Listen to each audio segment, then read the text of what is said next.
The Adventure of the Blue Carbuncle. I had called upon my friend Sherlock Holmes upon the second morning after Christmas, with the intention of wishing him the compliments of the season. He was lounging upon the sofa in a purple dressing-gown, a pipe-rack within his reach upon the right, and a pile of crumpled morning papers, evidently newly studied, near at hand. Beside the couch was a wooden chair, and on the angle of the back hung a very seedy and disreputable hard felt hat, much the worse for wear, and cracked in several places. A lens and a forceps lying upon the seat of the chair suggested that the hat had been suspended in this manner for the purpose of examination. "You are engaged," said I.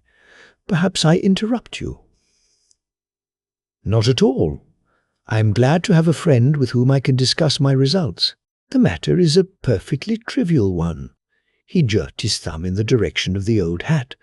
"But there are points in connection with it which are not entirely devoid of interest and even of instruction." I seated myself in his armchair and warmed my hands before his crackling fire, for a sharp frost had set in, and the windows were thick with the ice crystals.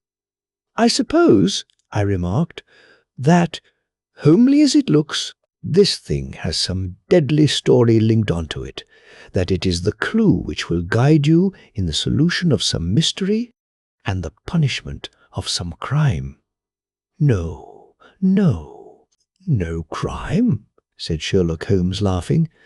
"Only one of those whimsical little incidents which will happen when you have 4,000,000 human beings, all jostling each other within the space of a few square miles. Amid the action and reaction of so dense a swarm of humanity, every possible combination of events may be expected to take place, and many a little problem will be presented which may be striking and bizarre without being criminal. We have already had experience of such. So much so," I remarked, "that of the last 6 cases which I have added to my notes, 3 have been entirely free of any legal crime." "Precisely. You allude to my attempt to recover the Irene Adler papers, to the singular case of Miss Mary Sutherland, and to the adventure of the man with the twisted lip. Well, I have no doubt that this small matter will fall into the same innocent category. You know Peterson, the commissionaire?" "Yes." "It is to him that this trophy belongs." "It is his hat." No, he found it. Its owner is unknown. I beg that you will look upon it not as a battered billycock, but as an intellectual problem. And, first, as to how it came here. It arrived upon Christmas morning, in company with a good fat goose, which is, I have no doubt, roasting at this moment in front of Peterson's fire. The facts are these. About 4 o'clock on Christmas morning, Peterson, who, as you know, is a very honest fellow, was returning from some small jollification, and was making his way homeward down Tottenham Court Road. In front of him he saw, in the gaslight, a tallish man, walking with a slight stagger and carrying a white goose slung over his shoulder. As he reached the corner of Good Street, a row broke out between this stranger and a little knot of roughs. One of the latter knocked off the man's hat, on which he raised his stick to defend himself and, swinging it over his head, smashed the shop window behind him.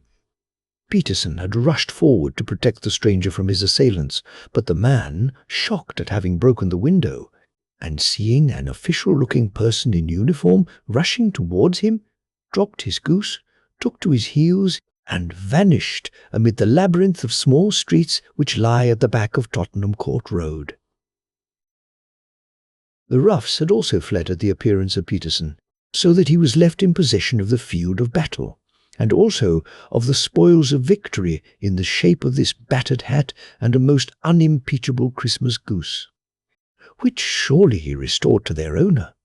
My dear fellow, there lies the problem. It is true that for Mrs. Henry Baker's was printed upon a small card which was tied to the bird's left leg, and it is also true that the initials H.B. are legible upon the lining of this hat, but as there are some thousands of bakers and some hundreds of Henry Bakers in this city of ours, it is not easy to restore lost property to any one of them. What, then, did Peterson do? He brought round both hat and goose to me on Christmas morning, knowing that even the smallest problems are of interest to me.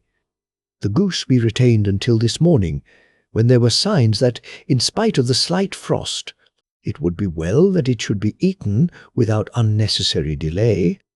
Its finder has carried it off, therefore, to fulfill the ultimate destiny of a goose, while I continue to retain the hat of the unknown gentleman who lost his Christmas dinner.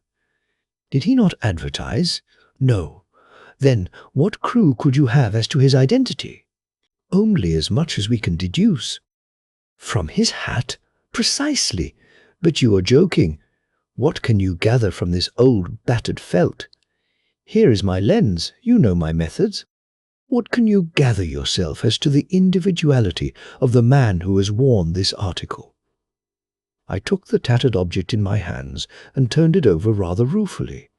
It was a very ordinary black hat of the usual round shape, hard and much the worse for wear. The lining had been of red silk, but was a good deal discoloured. There was no maker's name, but, as Holmes had remarked, the initials H.B. were scrawled upon one side. It was pierced in the brim for a hat securer, but the elastic was missing. For the rest, it was cracked, exceedingly dusty, and spotted in several places, although there seemed to have been some attempt to hide the discoloured patches by smearing them with ink. "I can see nothing," said I, handing it back to my friend. "On the contrary, Watson, you can see everything. You fail, however, to reason from what you see. You are too timid in drawing your inferences. Then, pray tell me what it is that you can infer from this hat." He picked it up and gazed at it in the peculiar introspective fashion which was characteristic of him. "It is perhaps less suggestive than it might have been," he remarked, "and yet there are a few inferences which are very distinct, and a few others which represent at least a strong balance of probability. That the man was highly intellectual is of course obvious upon the face of it, and also that he was fairly well-to-do within the last 3 years, although he has now fallen upon evil days. He had foresight, but has less now than formerly, pointing to a moral retrogression which, when taken with the decline of his fortunes, seems to indicate some evil influence, probably drink, at work upon him. This may account also for the obvious fact that his wife has ceased to love him. My dear Holmes, he has, however, retained some degree of self-respect," he continued, disregarding my remonstrance. "He is a man who leads a sedentary life, goes out little, is out of training entirely, is middle-aged, has grizzled hair which he has had cut within the last few days, and which he anoints with lime cream. These are the more patent facts which are to be deduced from his hat. Also, by the way, that it is extremely improbable that he has gas laid on in his house." "You are certainly joking, Holmes." "Not in the least. Is it possible that even now, when I give you these results, you are unable to see how they are attained? I have no doubt that I am very stupid, but I must confess that I am unable to follow you. For example, how did you deduce that this man was intellectual?" For answer, Holmes clacked the hat upon his head. It came right over the forehead and settled upon the bridge of his nose. "It is a question of cubic capacity," said he. "A man with so large a brain must have something in it. The decline of his fortunes, then. This hat is 3 years old. These flat brims curled at the edge came in then. It is a hat of the very best quality. Look at the band of ribbed silk and the excellent lining. If this man could afford to buy so expensive a hat 3 years ago, and has had no hat since, then he has assuredly gone down in the world." "Well, That is clear enough, certainly. But how about the foresight and the moral retrogression? Sherlock Holmes laughed. Here is the foresight, said he, putting his finger upon the little disc and loop of the hat securer. They are never sold upon hats. If this man ordered one, it is a sign of a certain amount of foresight, since he went out of his way to take this precaution against the wind. But since we see that he has broken the elastic and has not troubled to replace it, it is obvious that he has less foresight now than formerly, which is a distinct proof of a weakening nature. On the other hand, he has endeavoured to conceal some of these stains upon the felt by daubing them with ink, which is a sign that he has not entirely lost his self-respect. Your reasoning is certainly plausible. The further points that he is middle-aged, that his hair is grizzled, that it has been recently cut, and that he uses lime cream, are all to be gathered from a close examination of the lower part of the lining. The lens discloses a large number of hair ends, clean cut by the scissors of the barber. They all appear to be adhesive. And there is a distinct odour of lime cream. This dust, you will observe, is not the gritty grey dust of the street, but the fluffy brown dust of the house, showing that it has been hung up indoors most of the time, while the marks of moisture upon the inside are proof positive that the wearer perspired very freely, and could therefore hardly be in the best of training. But his wife, you said that she had ceased to love him. This hat has not been brushed for weeks. When I see you, my dear Watson, with a week's accumulation of dust upon your hat, and when your wife allows you to go out in such a state, I shall fear that you also have been unfortunate enough to lose your wife's affection. But he might be a bachelor. Nay, he was bringing home the goose as a peace offering to his wife. Remember the card upon the bird's leg. You have an answer to everything. But how on earth do you deduce that the gas is not laid on in his house? One tallow stain, or even two, might come by chance, but when I see no less than 5, I think that there can be little doubt that the individual must be brought into frequent contact with burning tallow walks upstairs at night, probably with his hat in one hand and a guttering candle in the other. Anyhow, he never got tallow stains from a gas jet. Are you satisfied? Well, it is very ingenious, said I, laughing, but since, as you said just now, there has been no crime committed, and no harm done save the loss of a goose, all this seems to be rather a waste of energy. Sherlock Holmes had opened his mouth to reply when the door flew open, and Peterson, the commissionaire, rushed into the apartment with flushed cheeks and the face of a man who is dazed with astonishment. "The goose, Mr. Holmes! The goose, sir!" he gasped. "Eh? What of it, then? Has it returned to life and flapped off through the kitchen window?" Holmes twisted himself round upon the sofa to get a fairer view of the man's excited face. "See here, sir. See what my wife found in its crop." He held out his hand and displayed upon the centre of the palm a brilliantly scintillating blue stone, rather smaller than a bean in size, but of such purity and radiance that it twinkled like an electric point in the dark hollow of his hand. Sherlock Holmes sat up with a whistle. "By Jove, Peterson," said he, "this is treasure trove indeed. I suppose you know what you have got?" "A diamond, sir? A precious stone. It cuts into glass as though it were putty. It's more than a precious stone. It is the precious stone. Not the Countess of Morcar's blue carbuncle," I ejaculated. "Precisely so. I ought to know its size and shape, seeing that I have read the advertisement about it in the Times every day lately. It is absolutely unique, and its value can only be conjectured, but the reward offered of 100,000 is certainly not within a 20th part of the market price." £1,000! Great Lord of mercy! The commissionaire plumped down into a chair and stared from one to the other of us. "That is the reward, and I have reason to know that there are sentimental considerations in the background which would induce the Countess to part with half her fortune if she could but recover the gem. It was lost, if I remember aright, at the Hotel Cosmopolitan," I remarked. "Precisely so, on December 22nd, just 5 days ago. John Horner, a plumber, was accused of having abstracted it from the lady's jewel case. The evidence against him was so strong that the case has been referred to the assizes. I have some account of the matter here, I believe."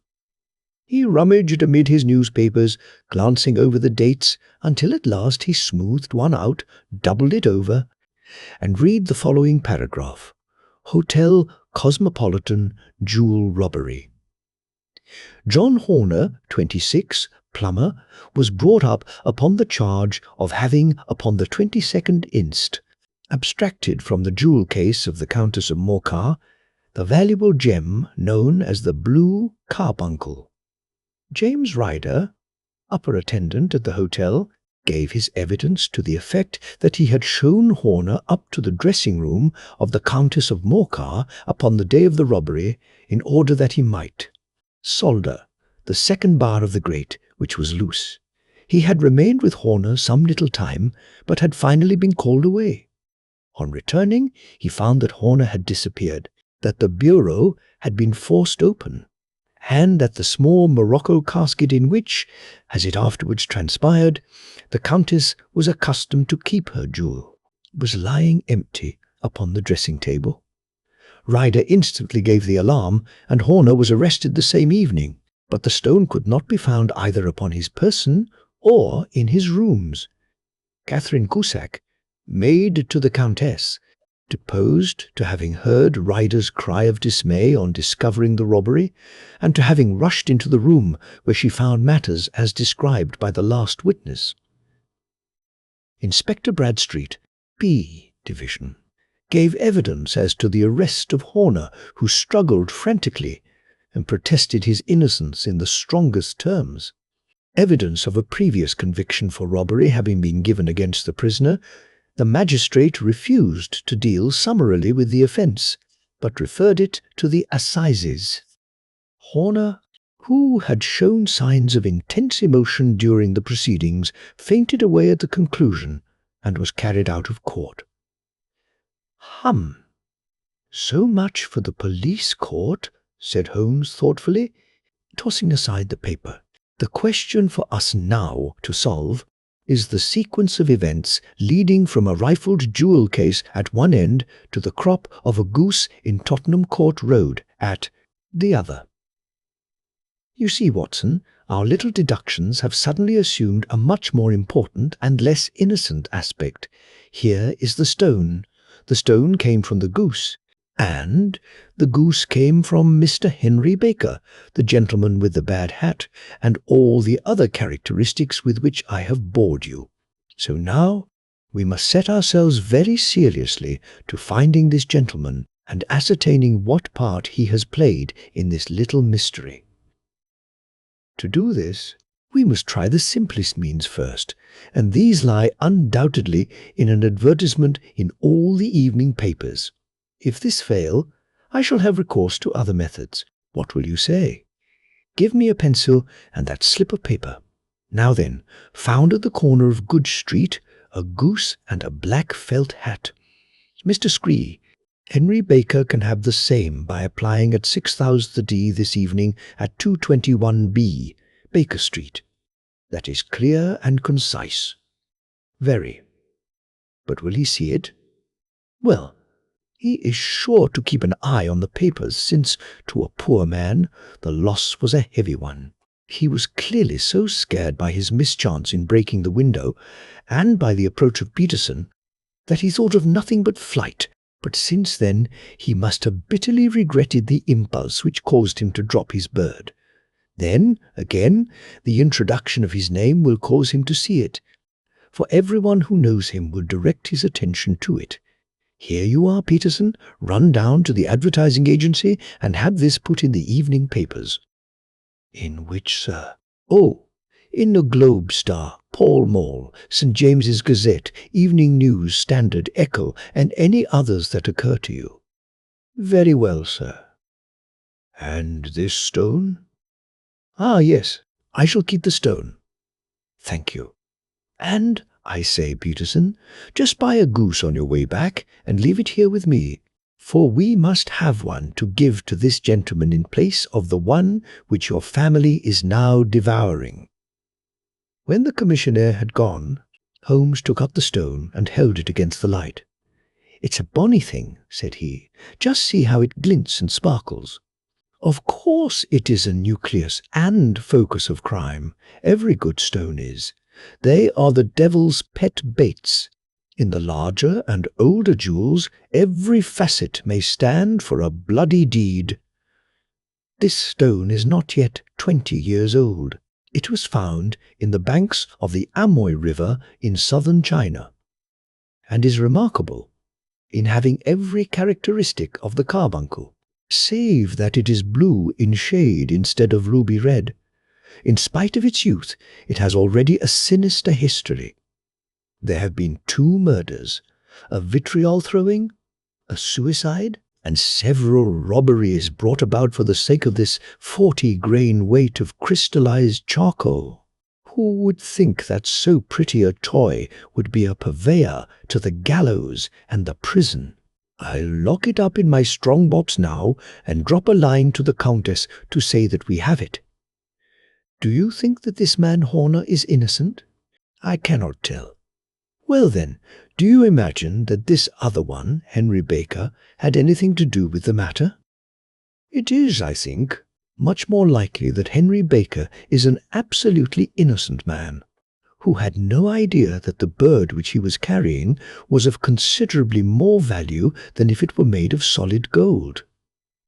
That, however, I shall determine by a very simple test if we have an answer to our advertisement.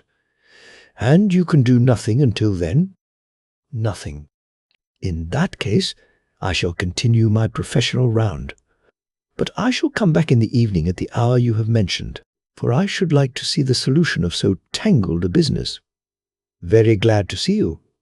I dine at 7. There is a woodcock, I believe. In view of recent occurrences, perhaps I ought to ask Mrs. Hudson to examine its crop. I had been delayed at a case, and it was a little after 6:30 when I found myself in Baker Street once more. As I approached the house, I saw a tall man in a Scotch bonnet, with a coat which was buttoned up to his chin, waiting outside in the bright semicircle which was thrown from the fanlight. Just as I arrived, the door was opened, and we were shown up together to Holmes's room. "Mr. Henry Baker, I believe," said he, rising from his armchair and greeting his visitor with the easy air of geniality which he could so readily assume. "Pray take this chair by the fire, Mr. Baker. It is a cold night, and I observe that your circulation is more adapted for summer than for winter. Ah, Watson, you have just come at the right time. Is that your hat, Mr. Baker?" "Yes, sir, that is undoubtedly my hat." He was a large man with rounded shoulders, a massive head, and a broad, intelligent face, sloping down to a pointed beard of grizzled brown. A touch of red in nose and cheeks, with a slight tremor of his extended hand, recalled Holmes's surmise as to his habits. His rusty black frock-coat was buttoned right up in front, with the collar turned up, and his lank wrists protruded from his sleeves without a sign of cuff or shirt. He spoke in a slow, staccato fashion, choosing his words with care, and gave the impression generally of a man of learning and letters who had had ill usage at the hands of fortune. "We have retained these things for some days," said Holmes, "because we expected to see an advertisement from you giving your address. I am at a loss to know now why you did not advertise." Our visitor gave a rather shamefaced laugh. "Shillings have not been so plentiful with me as they once were," he remarked. "I had no doubt that the gang of roughs who assaulted me had carried off both my hat and the bird. I did not care to spend more money in a hopeless attempt at recovering them." "Very naturally. By the way, about the bird, we were compelled to eat it." "To eat it?" Our visitor half rose from his chair in his excitement. "Yes, it would have been of no use to anyone had we not done so. But I presume that this other goose upon the sideboard, which is about the same weight and perfectly fresh, will answer your purpose equally well?" "Oh, certainly, certainly," answered Mr. Baker with a sigh of relief. "Of course, we still have the feathers, legs, crop, and so on of your own bird, so if you wish—" The man burst into a hearty laugh. "They might be useful to me as relics of my adventure," said he. "But beyond that I can hardly see what use the disjecta membra of my late acquaintance are going to be to me. No, sir. I think that, with your permission, I will confine my attentions to the excellent bird which I perceive upon the sideboard." Sherlock Holmes glanced sharply across at me, with a slight shrug of his shoulders. "There is your hat, then, and there your bird," said he. "By the way, would it bore you to tell me where you got the other one from? I am somewhat of a fowl fancier, and I have seldom seen a better grown goose." "Certainly, sir," said Baker, who had risen and tucked his newly gained property under his arm. "There are a few of us who frequent the Alpha Inn, near the museum. We are to be found in the museum itself during the day, you understand. This year, our good host, Windigate by name, instituted a goose club, by which, on consideration of some few pence every week, we were each to receive a bird at Christmas. My pence were duly paid, and the rest is familiar to you."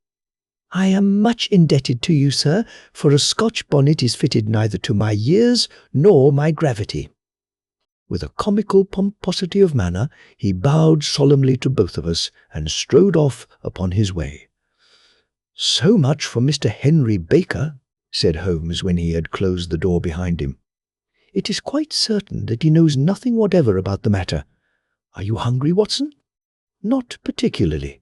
"Then I suggest that we turn our dinner into a supper and follow up this clue while it is still hot." "By all means."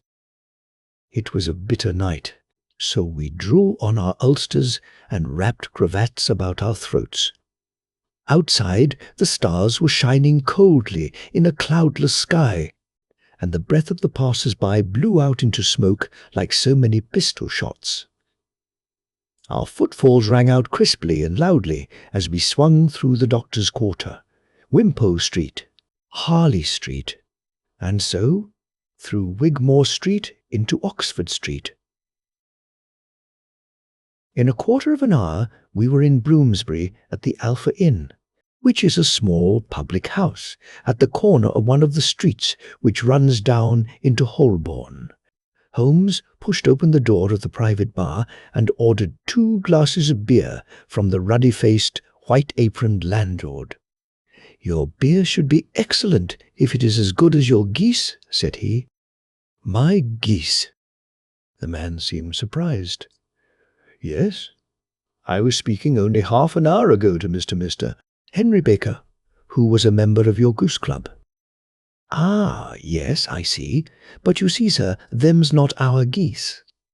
"Indeed. Whose then?" "Well, I got the 2 dozen from a salesman in Covent Garden." "Indeed? I know some of them. Which was it?" "Breckenridge is his name." "Ah, I don't know him." "Well, here's your good health, landlord, and prosperity to your house. Good night. Now for Mr. Breckenridge," he continued, buttoning up his coat as we came out into the frosty air. "Remember, Watson, that though we have so homely a thing as a goose at one end of this chain, we have at the other a man who will certainly get 7 years' penal servitude unless we can establish his innocence. It is possible that our inquiry may but confirm his guilt, but in any case We have a line of investigation which has been missed by the police, and which a singular chance has placed in our hands. Let us follow it out to the bitter end. Faces to the south, then, and quick march." We passed across Holborn, down Endell Street, and so through a zigzag of slums to Covent Garden Market. One of the largest stalls bore the name of Breckenridge upon it, and the proprietor, a horsey-looking man, with a sharp face and trim side whiskers, was helping a boy to put up the shutters. "Good evening. It's a cold night," said Holmes. The salesman nodded and shot a questioning glance at my companion. "Sold out of geese, I see," continued Holmes, pointing at the bare slabs of marble. "Let you have 500 tomorrow morning." "That's no good." "Well, there are some on the stall with the gas flare." "Ah, but I was recommended to you." "Who by?" "The landlord of the Alpha." "Oh, yes, I sent him a couple of dozen. Fine birds they were, too. Now, where did you get them from?" To my surprise, the question provoked a burst of anger from the salesman. "Now then, mister," said he, with his head cocked and his arms akimbo, "what are you driving at?" "Let's have it straight now." "It is straight enough. I should like to know who sold you the geese which you supplied to the Alpha." "Well then, I shan't tell you." "So now?" "Oh, it is a matter of no importance, but I don't know why you should be so warm over such a trifle." "Warm? You'd be as warm, maybe, if you were as pestered as I am. When I pay good money for a good article, there should be an end of the business. But it's, where are the geese? And who did you sell the geese to? And what will you take for the geese? One would think they were the only geese in the world, to hear the fuss that is made over them." "Well, I have no connection with any other people who have been making inquiries," said Holmes carelessly.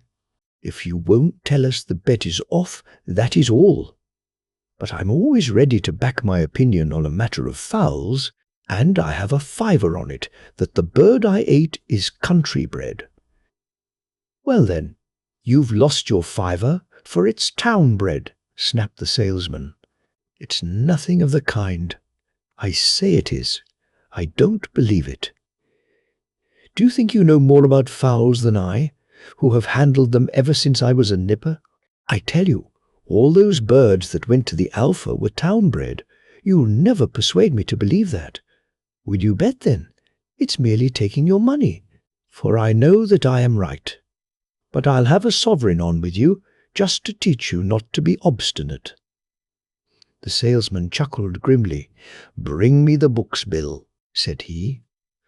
The small boy brought round a small thin volume and a great greasy-backed one, laying them out together beneath the hanging lamp. "Now then, Mr. Cockshaw," said the salesman, "I thought that I was out of geese, but before I finish you'll find that there is still one left in my shop. You see this little book? Well, that's the list of the folk from whom I buy. Do you see? Well then, here on this page are the country folk, and the numbers after their names are where their accounts are in the big ledger. Now then, you see this other page in red ink? Well, that is a list of my town suppliers. Now, look at that third name. Just read it out to me." "Mrs. Oakshott, N 7, Brixton Road, 249, read Holmes. "Quite so. Now turn that up in the ledger." Holmes turned to the page indicated. "Here you are, Mrs. Oakshott, Even 17, Brixton Road, egg and poultry supplier. Now then, what's the last entry?" "December 22nd.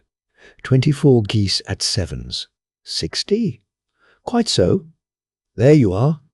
And underneath, sold to Mr. Windigate of the Alpha at 12s. What have you to say now?" Sherlock Holmes looked deeply chagrined. He drew a sovereign from his pocket and threw it down upon the slab, turning away with the air of a man whose disgust is too deep for words. A few yards off, he stopped under a lamp-post and laughed in the hearty, noiseless fashion which was peculiar to him. When you see a man with whiskers of that cut and the pink un protruding out of his pocket, you can always draw him by a bet, said he. I dare say that if I had put 100 down in front of him, that man would not have given me such complete information as was drawn from him by the idea that he was doing me on a wager. Well, Watson, we are, I fancy, nearing the end of our quest, and the only point which remains to be determined is whether we should go on to this Mrs. Oakshott tonight, or whether we should reserve it for tomorrow. It is clear from what that surly fellow said that there are others besides ourselves who are anxious about the matter. And I should. His remarks were suddenly cut short by a loud hubbub which broke out from the stall which we had just left. Turning round, we saw a little rat-faced fellow standing in the centre of the circle of yellow light, which was thrown by the swinging lamp, while Breckenridge, the salesman, framed in the door of his stall, was shaking his fists fiercely at the cringing figure. "I've had enough of you and your geese," he shouted. "I wish you were all at the devil together. If you come pestering me any more with your silly talk, I'll set the dog at you. You bring Mrs. Ennis's Oakshott here, and I'll answer her. But what have you to do with it? Did I buy the geese off you?" "No, but one of them was mine all the same," whined the little man. "Well then, ask Mrs. Oakshott for it. She told me to ask you." "Well, you can ask the King of Prussia for all I care. I've had enough of it. Get out of this." He rushed fiercely forward, and the inquirer flitted away into the darkness. "This may save us a visit to Brixton Road," whispered Holmes. "Come with me, and we will see what is to be made of this fellow." Striding through the scattered knots of people who lounged round the flaring stalls, my companion speedily overtook the little man and touched him upon the shoulder. He sprang round, and I could see in the gaslight that every vestige of colour had been driven from his face. "Who are you, then? What do you want?" he asked in a quavering voice. "You will excuse me," said Holmes blandly, "but I could not help overhearing the questions which you put to the salesman just now. I think that I could be of assistance to you." "You? Who are you? How could you know anything of the matter?" "My name is Sherlock Holmes. It is my business to know what other people don't know." "But you can know nothing of this?" "Excuse me, I know everything of it. You are endeavouring to trace some geese which were sold by Mrs. Oakshott of Brixton Road to a salesman named Breckenridge, by him in turn to Mr. Windigate of the Alpha, and by him to his club, of which Mr. Henry Baker is a member." "Oh, sir, you are the very man whom I have longed to meet," cried the little fellow with outstretched hands and quivering fingers. "I can hardly explain to you how interested I am in this matter." Sherlock Holmes hailed a four-wheeler which was passing. "In that case, we had better discuss it in a cosy room rather than in this wind-swept market-place," said he. "But pray tell me, before we go farther, who it is that I have the pleasure of assisting." The man hesitated for an instant. "My name is John Robinson," he answered with a sidelong glance. "No, no, the real name," said Holmes sweetly. "It is always awkward doing business with an alias." A flush sprang to the white cheeks of the stranger. "Well then," said he, "my real name is James Ryder." "Precisely so. Head attendant at the Hotel Cosmopolitan. Pray step into the cab, and I shall soon be able to tell you everything which you would wish to know." The little man stood glancing from one to the other of us with half-frightened, half-hopeful eyes, as one who is not sure whether he is on the verge of a windfall or of a catastrophe. Then he stepped into the cab, and in half an hour we were back in the sitting-room at Baker Street. Nothing had been said during our drive but the high, thin breathing of our new companion, and the claspings and unclaspings of his hands spoke of the nervous tension within him. "Here we are," said Holmes cheerily as we filed into the room. The fire looks very seasonable in this weather. You look cold, Mr. Ryder. Pray take the basket chair. I will just put on my slippers before we settle this little matter of yours. Now then, you want to know what became of those geese?" "Yes, sir." "Or rather, I fancy, of that goose. It was one bird, I imagine, in which you were interested, white, with a black bar across the tail." Ryder quivered with emotion. "Oh, sir," he cried, "can you tell me where it went to?" "It came here." "Here?" "Yes, and a most remarkable bird it proved. I don't wonder that you should take an interest in it. It laid an egg after it was dead. The bonniest, brightest little blue egg that ever was seen. I have it here in my museum." Our visitor staggered to his feet and clutched the mantelpiece with his right hand. Holmes unlocked his strong-box and held up the blue carbuncle, which shone out like a star, with a cold, brilliant, many-pointed radiance. Ryder stood glaring with a drawn face, uncertain whether to claim or to disown it. "The game's up, Ryder," said Holmes quietly. "Hold up, man, or you'll be into the fire. Give him an arm back into his chair, Watson. He's not got blood enough to go in for felony with impunity. Give him a dash of brandy. So. Now he looks a little more human. What a shrimp it is, to be sure." For a moment he had staggered and nearly fallen, but the brandy brought a tinge of colour into his cheeks, and he sat staring with frightened eyes at his accuser.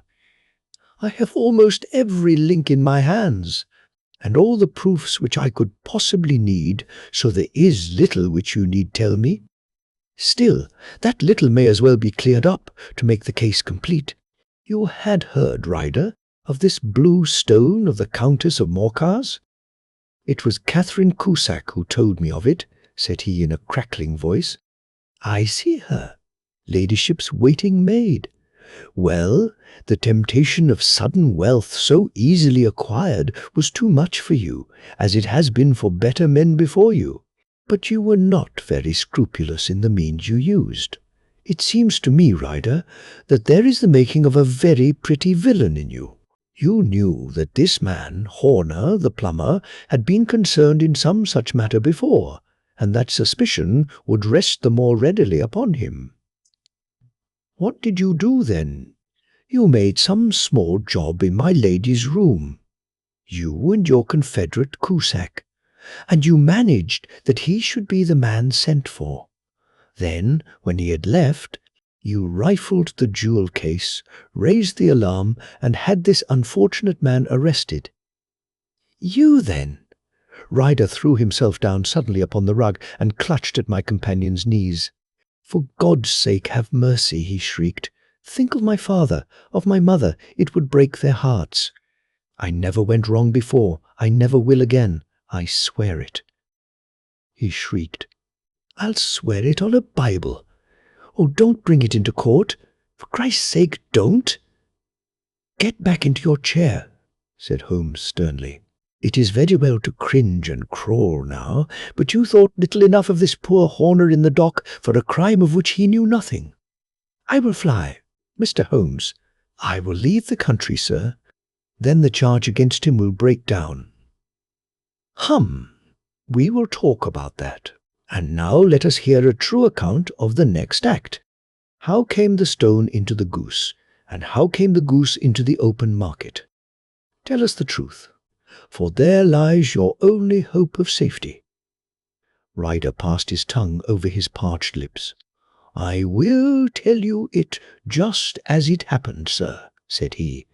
"When Horner had been arrested, it seemed to me that it would be best for me to get away with the stone at once, for I did not know at what moment the police might not take it into their heads to search me and my room. There was no place about the hotel where it would be safe. I went out as if on some commission, and I made for my sister's house. She had married a man named Oakshott, and lived in Brixton Road, where she fattened fowls for the market. All the way there every man I met seemed to me to be a policeman or a detective, and for all that it was a cold night. The sweat was pouring down my face before I came to the Brixton Road. My sister asked me what was the matter and why I was so pale, but I told her that I had been upset by the jewel robbery at the hotel. Then I went into the backyard and smoked a pipe and wondered what it would be best to do. I had a friend once called Maudsley, who went to the bad and has just been serving his time in Pentonville.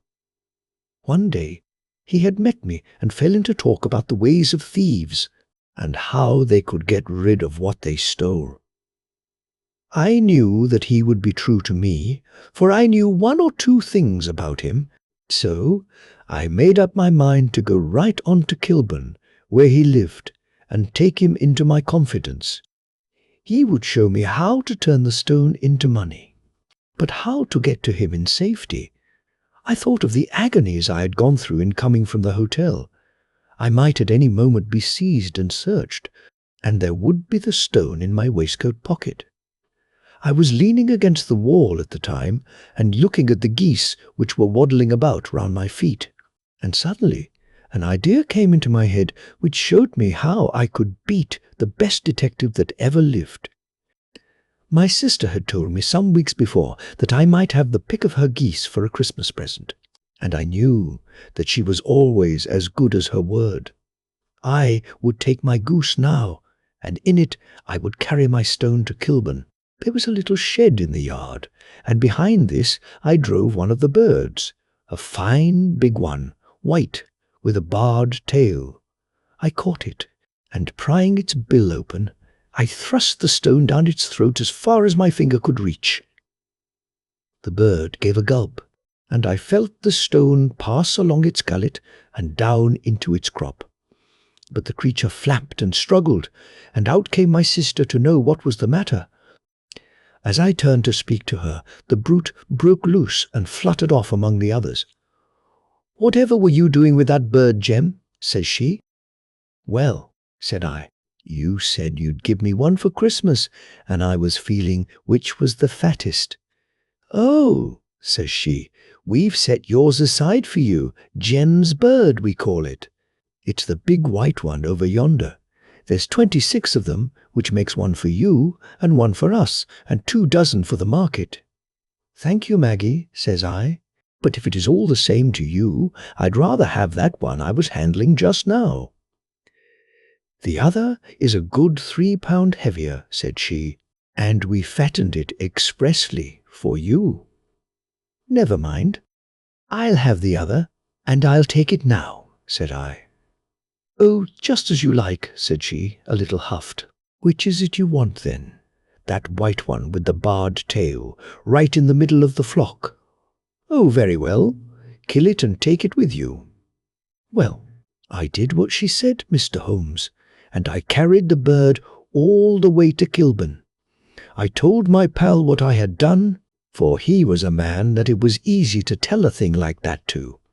He laughed until he choked, and we got a knife and opened the goose. My heart turned to water, for there was no sign of the stone, and I knew that some terrible mistake had occurred. I left the bird, rushed back to my sister's, and hurried into the backyard. There was not a bird to be seen there. "Where are they all, Maggie?" I cried. "Gone to the dealer's, Jem."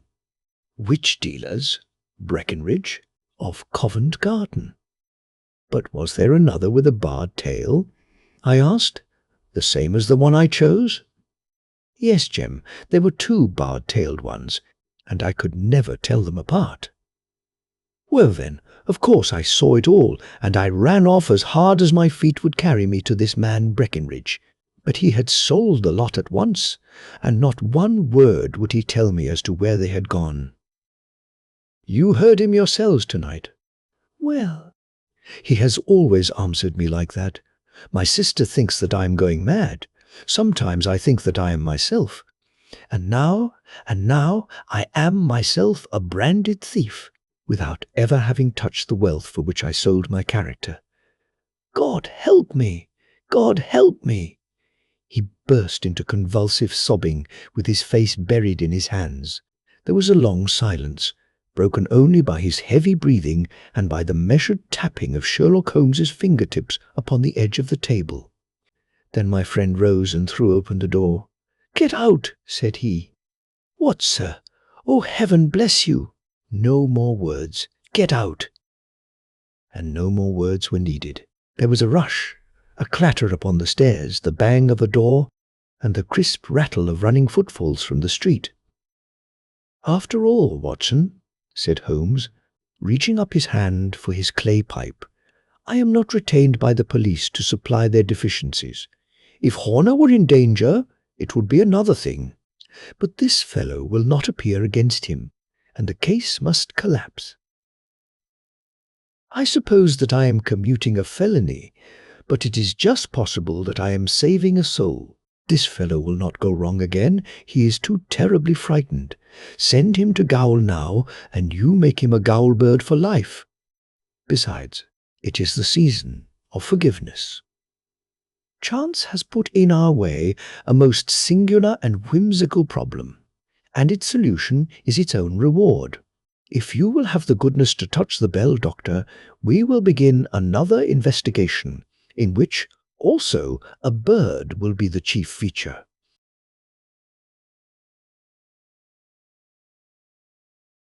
The Adventure of the Speckled Band.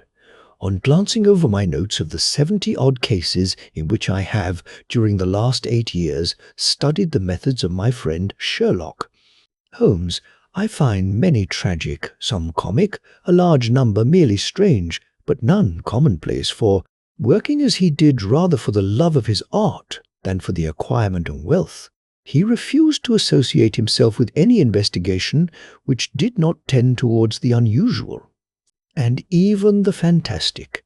Of all these varied cases, however, I cannot recall any which presented more singular features than that which was associated with the well-known Surrey family of the Roylotts of Stoke Moran. The events in question occurred in the early days of my association with Holmes, when we were sharing rooms as bachelors in Baker Street. It is possible that I might have placed them upon record before, but a promise of secrecy was made at the time, from which I have only been freed during the last month by the untimely death of the lady to whom the pledge was given. It is perhaps as well that the facts should now come to light, for I have reasons to know that there are widespread rumours as to the death of Dr. Comtre, Grimesby Roylott, which tend to make the matter even more terrible than the truth. It was early in April in the year 83 that I woke one morning to find Sherlock Holmes standing, fully dressed, by the side of my bed. He was a late riser, as a rule, and as the clock on the mantelpiece showed me that it was only 7:15, I blinked up at him in some surprise, and perhaps just a little resentment, for I was myself regular in my habits. "Very sorry to knock you up, Watson," said he, "but it's the common lot this morning." "Mrs. Hudson has been knocked up," she retorted upon me, "and I on you." "What is it, then? A fire?" "No, a client. It seems that a young lady has arrived in a considerable state of excitement, who insists upon seeing me. She is waiting now in the sitting-room. Now, when young ladies wander about the metropolis at this hour of the morning and knock sleepy people up out of their beds, I presume that it is something very pressing which they have to communicate. Should it prove to be an interesting case, you would, I am sure, wish to follow it from the outset. I thought, at any rate, that I should call you and give you the chance. My dear fellow, I would not miss it for anything. I had no keener pleasure than in following Holmes in his professional investigations, and in admiring the rapid deductions as swift as intuitions, and yet always founded on a logical basis with which he unravelled the problems which were submitted to him. I rapidly threw on my clothes, and was ready in a few minutes to accompany my friend down to the sitting-room. A lady, dressed in black, and heavily veiled, who had been sitting in the window, rose as we entered. "Good morning, madam," said Holmes cheerily. "My name is Sherlock Holmes. This is my intimate friend and associate, Dr. Watson. before whom you can speak as freely as before myself. Ha! I'm glad to see that Mrs. Hudson has had the good sense to light the fire. Pray draw up to it, and I shall order you a cup of hot coffee, for I observe that you are shivering." "It is not cold which makes me shiver," said the woman in a low voice, changing her seat as requested. "What then?" "It is fear, Mr. Holmes. It is terror." She raised her veil as she spoke, and we could see that she was indeed in a pitiable state of agitation, her face all drawn and grey, with restless, frightened eyes, like those of some hunted animal. Her features and figure were those of a woman of 30, but her hair was shot with premature grey, and her expression was weary and haggard. Sherlock Holmes ran her over with one of his quick, all-comprehensive glances. "You must not fear," said he soothingly, bending forward and patting her forearm. "We shall soon set matters right, I have no doubt. You have come in by train this morning, I see. You know me, then?" "No, but I observed the second half of a return ticket in the palm of your left glove. You must have started early, and yet you had a good drive in a dog-cart, along heavy roads, before you reached the station." The lady gave a violent start and stared in bewilderment at my companion. "There is no mystery, my dear madam," said he, smiling. "The left arm of your jacket is spattered with mud in no less than 7 places. The marks are perfectly fresh. There is no vehicle save a dog-cart which throws up mud in that way, and then only when you sit on the left-hand side of the driver. Whatever your reasons may be, you are perfectly correct," said she. "I started from home before 6, reached Leatherhead at 20 past, and came in by the first train to Waterloo. Sir, I can stand this strain no longer. I shall go mad if it continues. I have no one to turn to, none, save only one, who cares for me, and he, poor fellow, can be of little aid. I have heard of you, Mr. Holmes. I have heard of you from Mrs. Farintosh, whom you helped in the hour of her sore need. It was from her that I had your address. Oh, sir, do you not think that you could help me, too, and at least throw a little light through the dense darkness which surrounds me? At present, it is out of my power to reward you for your services, but in a month or 6 weeks I shall be married, with the control of my own income, and then at least you shall not find me ungrateful." Holmes turned to his desk and, unlocking it, drew out a small case-book, which he consulted. "Farintosh," said he. "Ah, yes, I recall the case. It was concerned with an opal tiara. I think it was before your time, Watson. I can only say, madam, that I shall be happy to devote the same care to your case as I did to that of your friend.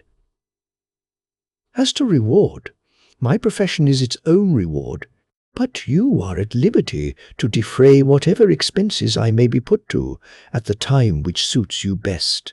And now I beg that you will lay before us everything that may help us in forming an opinion upon the matter."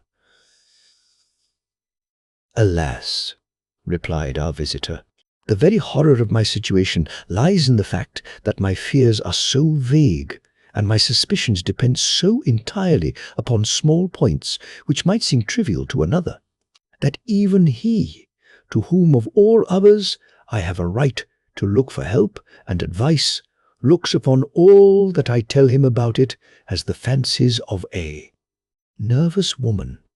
He does not say so, but I can read it from his soothing answers and averted eyes. But I have heard, Mr. Holmes, that you can see deeply into the manifold wickedness of the human heart. You may advise me how to walk amid the dangers which encompass me." "I am all attention, madam. My name is Helen Stoner, and I am living with my stepfather, who is the last survivor of one of the oldest Saxon families in England, the Roylotts of Stoke Moran, on the western border of Surrey." Holmes nodded his head. "The name is familiar to me," said he. "The family was at one time among the richest in England, and the estates extended over the borders into Berkshire in the north and Hampshire in the west. In the last century, however, 4 successive heirs were of a dissolute and wasteful disposition, and the family ruin was eventually completed by a gambler in the days of the Regency. Nothing was left save a few acres of ground and the 200-year-old house, which is itself crushed under a heavy mortgage. The last squire dragged out his existence there, living the horrible life of an aristocratic pauper. But his only son, my stepfather, seeing that he must adapt himself to the new conditions, obtained an advance from a relative, which enabled him to take a medical degree and went out to Calcutta, where, by his professional skill and his force of character, he established a large practice. In a fit of anger, however, caused by some robberies which had been perpetrated in the house, he beat his native butler to death and narrowly escaped a capital sentence. As it was, he suffered a long term of imprisonment and afterwards returned to England, a morose and disappointed man. When Dr. Roylott was in India, he married my mother, Mrs. Stoner, the young widow of Major General Stoner, of the Bengal Artillery. My sister Julia and I were twins, and we were only 2 years old at the time of my mother's remarriage. She had a considerable sum of money, not less than £1,100 a year. And this she bequeathed to Dr. Roylott entirely, while we resided with him, with a provision that a certain annual sum should be allowed to each of us in the event of our marriage. Shortly after our return to England, my mother died. She was killed 8 years ago in a railway accident near Crewe. Dr. Roylott then abandoned his attempts to establish himself in practice in London and took us to live with him in the old ancestral house at Stoke Moran. The money which my mother had left was enough for all our wants, and there seemed to be no obstacle to our happiness. But a terrible change came over our stepfather about this time. Instead of making friends and exchanging visits with our neighbours, who had at first been overjoyed to see a Roylott of Stoke Moran back in the old family seat, he shut himself up in his house and seldom came out save to indulge in ferocious quarrels with whoever might cross his path. Violence of temper approaching to mania has been hereditary in the men of the family, and in my stepfather's case it had, I believe, been intensified by his long residence in the tropics. A series of disgraceful brawls took place, 2 of which ended in the police court, until at last he became the terror of the village, and the folks would fly at his approach, for he is a man of immense strength, and absolutely uncontrollable in his anger. Last week he hurled the local blacksmith over a parapet into a stream, and it was only by paying over all the money which I could gather together that I was able to avert another public exposure. He had no friends at all, save the wandering gypsies, and he would give these vagabonds leave to encamp upon the few acres of bramble-covered land which represent the family estate, and would accept in return the hospitality of their tents, wandering away with them sometimes for weeks on end. He has a passion also for Indian animals, which are sent over to him by a correspondent, and he has at this moment a cheetah and a baboon, which wander freely over his grounds and are feared by the villagers almost as much as their master.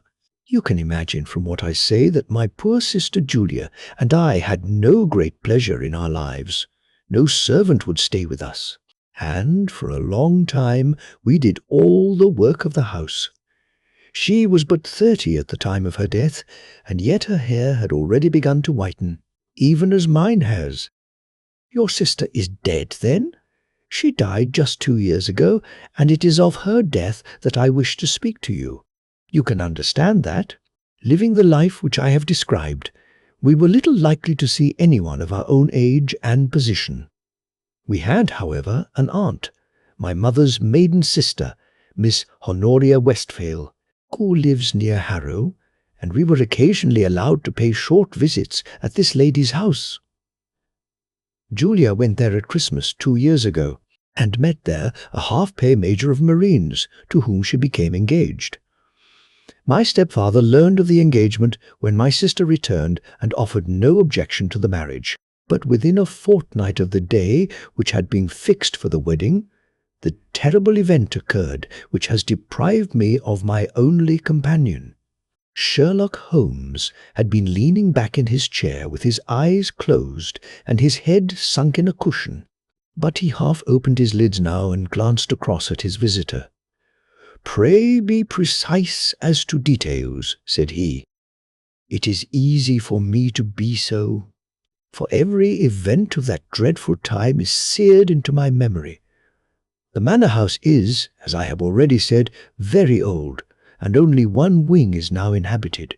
The bedrooms in this wing are on the ground floor, the sitting rooms being in the central block of the buildings. Of these bedrooms, the first is Dr. Roylott's, the second my sister's, and the third my own. There is no communication between them, but they all open out into the same corridor. Do I make myself plain?" "Perfectly so. The windows of the 3 rooms open out upon the lawn." That fatal night, Dr. Roylott had gone to his room early, though we knew that he had not retired to rest, for my sister was troubled by the smell of the strong Indian cigars which it was his custom to smoke. She left her room, therefore, and came into mine, where she sat for some time chatting about her approaching wedding.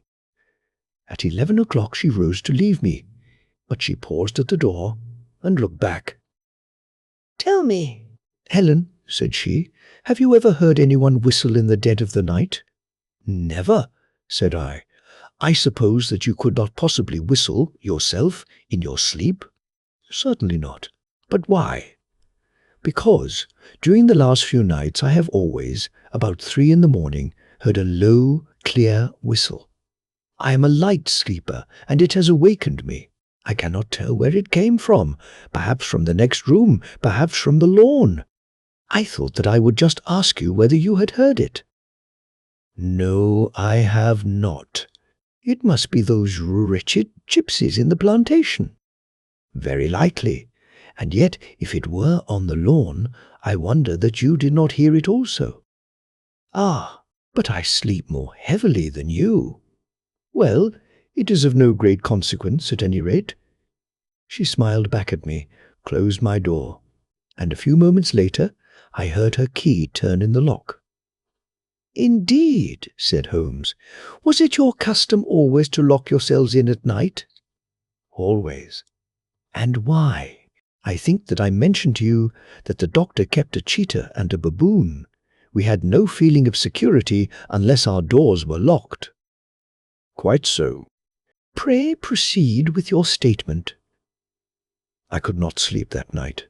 A vague feeling of impending misfortune impressed me. My sister and I, you will recollect, were twins, and you know how subtle are the links which bind 2 souls which are so closely allied. It was a wild night. The wind was howling outside, and the rain was beating and splashing against the windows. Suddenly, amid all the hubbub of the gale, there burst forth the wild scream of a terrified woman. I knew that it was my sister's voice. I sprang from my bed, wrapped a shawl round me, and rushed into the corridor. As I opened my door, I seemed to hear a low whistle, such as my sister described, and a few moments later a clanging sound, as if a mass of metal had fallen. As I ran down the passage, my sister's door was unlocked and revolved slowly upon its hinges. I stared at it horror-stricken, not knowing what was about to issue from it. By the light of the corridor lamp, I saw my sister appear at the opening, her face blanched with terror, her hand groping for help, her whole figure swaying to and fro like that of a drunkard. I ran to her and threw my arms round her, but at that moment her knees seemed to give way, and she fell to the ground. She writhed as one who is in terrible pain, and her limbs were dreadfully convulsed. At first I thought that she had not recognized me, but as I bent over her, she suddenly shrieked out in a voice which I shall never forget, "Oh my God! Helen!" It was the band, the speckled band. There was something else which she would fain have said, and she stabbed with her finger into the air in the direction of the doctor's room, but a fresh convulsion seized her and choked her words. I rushed out, calling loudly for my stepfather, and I met him hastening from his room in his dressing gown. When he reached my sister's side, she was unconscious, and though he poured brandy down her throat and sent for medical aid from the village, all efforts were in vain, for she slowly sank and died without having recovered her consciousness. Such was the dreadful end of my beloved sister. "One moment," said Holmes. "Are you sure about this whistle and metallic sound? Could you swear to it?" That was what the county coroner asked me at the inquiry. It is my strong impression that I heard it, and yet, among the crash of the gale and the creaking of an old house, I may possibly have been deceived. Was your sister dressed? No, she was in her nightdress. In her right hand was found the charred stump of a match, and in her left a matchbox, showing that she had struck a light and looked about her when the alarm took place. That is important. And what conclusions did the coroner come to? He investigated the case with great care, for Dr. Roylott's conduct had long been notorious in the county, but he was unable to find any satisfactory cause of death. My evidence showed that the door had been fastened upon the inner side, and the windows were blocked by old-fashioned shutters with broad iron bars, which were secured every night. The walls were carefully sounded and were shown to be quite solid all round, and the flooring was also thoroughly examined, with the same result. The chimney is wide, but is barred up by 4 large staples. It is certain, therefore, that my sister was quite alone when she met her end. Besides, there were no marks of any violence upon her. How about poison? The doctors examined her for it, but without success. What do you think that this unfortunate lady died of then? It is my belief that she died of pure fear and nervous shock, though what it was that frightened her I cannot imagine. Were there gypsies in the plantation at the time? Yes, there are nearly always some there. Ah, and what did you gather from this allusion to a band? A speckled band? Sometimes I have thought that it was merely the wild talk of delirium. Sometimes that it may have referred to some band of people, perhaps to these very gypsies in the plantation. I do not know whether the spotted handkerchiefs, which so many of them wear over their heads, might have suggested the strange adjective which she used. Holmes shook his head, like a man who is far from being satisfied. "These are very deep waters," said he. "Pray go on with your narrative. 2 years have passed since then, and my life has been, until lately, lonelier than ever.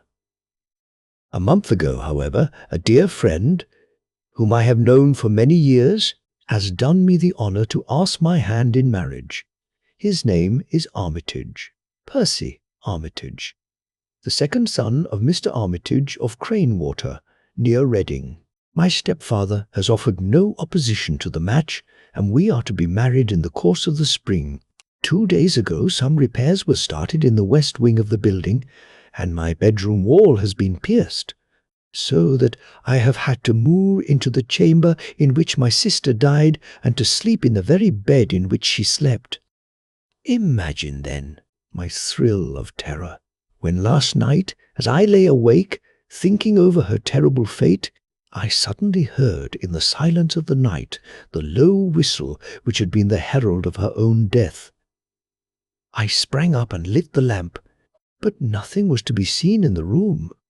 I was too shaken to go to bed again, however, so I dressed, and as soon as it was daylight I slipped down, got a dog-cart at the Crown Inn, which is opposite, and drove to Leatherhead, from whence I have come on this morning with the one object of seeing you and asking your advice." "You have done wisely," said my friend. "But have you told me all?" Yes, all. Miss Roylott, you have not. You are screening your stepfather. Why, what do you mean? For answer, Holmes pushed back the frill of black lace which fringed the hand that lay upon our visitor's knee. 5 little livid spots, the marks of 4 fingers and a thumb, were printed upon the white wrist. "You have been cruelly used," said Holmes. The lady coloured deeply and covered over her injured wrist. "He is a hard man," she said, "and perhaps he hardly knows his own strength." There was a long silence, during which Holmes leaned his chin upon his hands and stared into the crackling fire. "This is a very deep business," he said at last. "There are 1,000 details which I should desire to know before I decide upon our course of action. Yet we have not a moment to lose. If we were to come to Stoke Moran today, would it be possible for us to see over these rooms without the knowledge of your stepfather? As it happens, he spoke of coming into town today upon some most important business. It is probable that he will be away all day and that there would be nothing to disturb you. We have a housekeeper now, but she is old and foolish, and I could easily get her out of the way." "Excellent. You are not averse to this trip, Watson?" "By no means." "Then we shall both come. What are you going to do yourself?" "I have 1 or 2 things which I would wish to do, now that I am in town. But I shall return by the 12 o'clock train, so as to be there in time for your coming. And you may expect us early in the afternoon. I have myself some small business matters to attend to." "Will you not wait and breakfast?" "No, I must go. My heart is lightened already since I have confided my trouble to you. I shall look forward to seeing you again this afternoon." She dropped her thick black veil over her face and glided from the room. "And what do you think of it all, Watson?" asked Sherlock Holmes, leaning back in his chair. "It seems to me to be a most dark and sinister business. Dark enough and sinister enough. Yet if the lady is correct in saying that the flooring and walls are sound, and that the door, window, and chimney are impassable, then her sister must have been undoubtedly alone when she met her mysterious end. What becomes, then, of these nocturnal whistles, and what of the very peculiar words of the dying woman? I cannot think. When you combine the ideas of whistles at night, the presence of a band of gypsies who are on intimate terms with this old doctor, the fact that we have every reason to believe that the doctor has an interest in preventing his stepdaughter's marriage, the dying allusion to a band, and, finally, the fact that Miss Helen Stoner heard a metallic clang which might have been caused by one of those metal bars that secured the shutters falling back into its place. I think that there is good ground to think that the mystery may be cleared along those lines. But what, then, did the gypsies do? I cannot imagine. I see many objections to any such theory, and so do I. It is precisely for that reason that we are going to Stoke Moran this day. I want to see whether the objections are fatal, or if they may be explained away. But what in the name of the devil? The ejaculation had been drawn from my companion by the fact that our door had been suddenly dashed open, and that a huge man had framed himself in the aperture. His costume was a peculiar mixture of the professional and of the agricultural, having a black top hat, a long frock coat, and a pair of high gaiters, with a hunting crop swinging in his hand. So tall was he that his hat actually brushed the crossbar of the doorway, and his breadth seemed to span it across from side to side. A large face, seared with 1,000 wrinkles, burned yellow with the sun, and marked with every evil passion, was turned from one to the other of us, while his deep-set, bile-shot eyes and his high, thin, fleshless nose gave him somewhat the resemblance to a fierce old bird of prey. "Which of you is Holmes?" asked this apparition. "My name, sir, but you have the advantage of me," said my companion quietly. "I am Dr. Grimesby Roylott of Stoke Moran." "Indeed, doctor," said Holmes blandly. "Pray take a seat. I will do nothing of the kind. My stepdaughter has been here. I have traced her. What has she been saying to you?" "It is a little cold for the time of the year," said Holmes. "What has she been saying to you?" screamed the old man furiously. "But I have heard that the crocuses promise well," continued my companion imperturbably. "Ha! You put me off, do you?" said our new visitor, taking a step forward and shaking his hunting crop. "I know you, you scoundrel! I have heard of you before. You are Holmes the meddler." My friend smiled. "Holmes the busybody." His smile broadened. "Holmes the Scotland Yard Jack in office." Holmes chuckled heartily. "Your conversation is most entertaining," said he. "When you go out, close the door, for there is a decided draught." "I will go when I have had my say. Don't you dare to meddle with my affairs. I know that Miss Stoner has been here. I traced her. I am a dangerous man to fall foul of. See here." He stepped swiftly forward, seized the poker, and bent it into a curve with his huge brown hands. "See that you keep yourself out of my grip," he snarled, and hurling the twisted poker into the fireplace, he strode out of the room. "He seems a very amiable person," said Holmes, laughing. "I am not quite so bulky, but if he had remained, I might have shown him that my grip was not much more feeble than his own."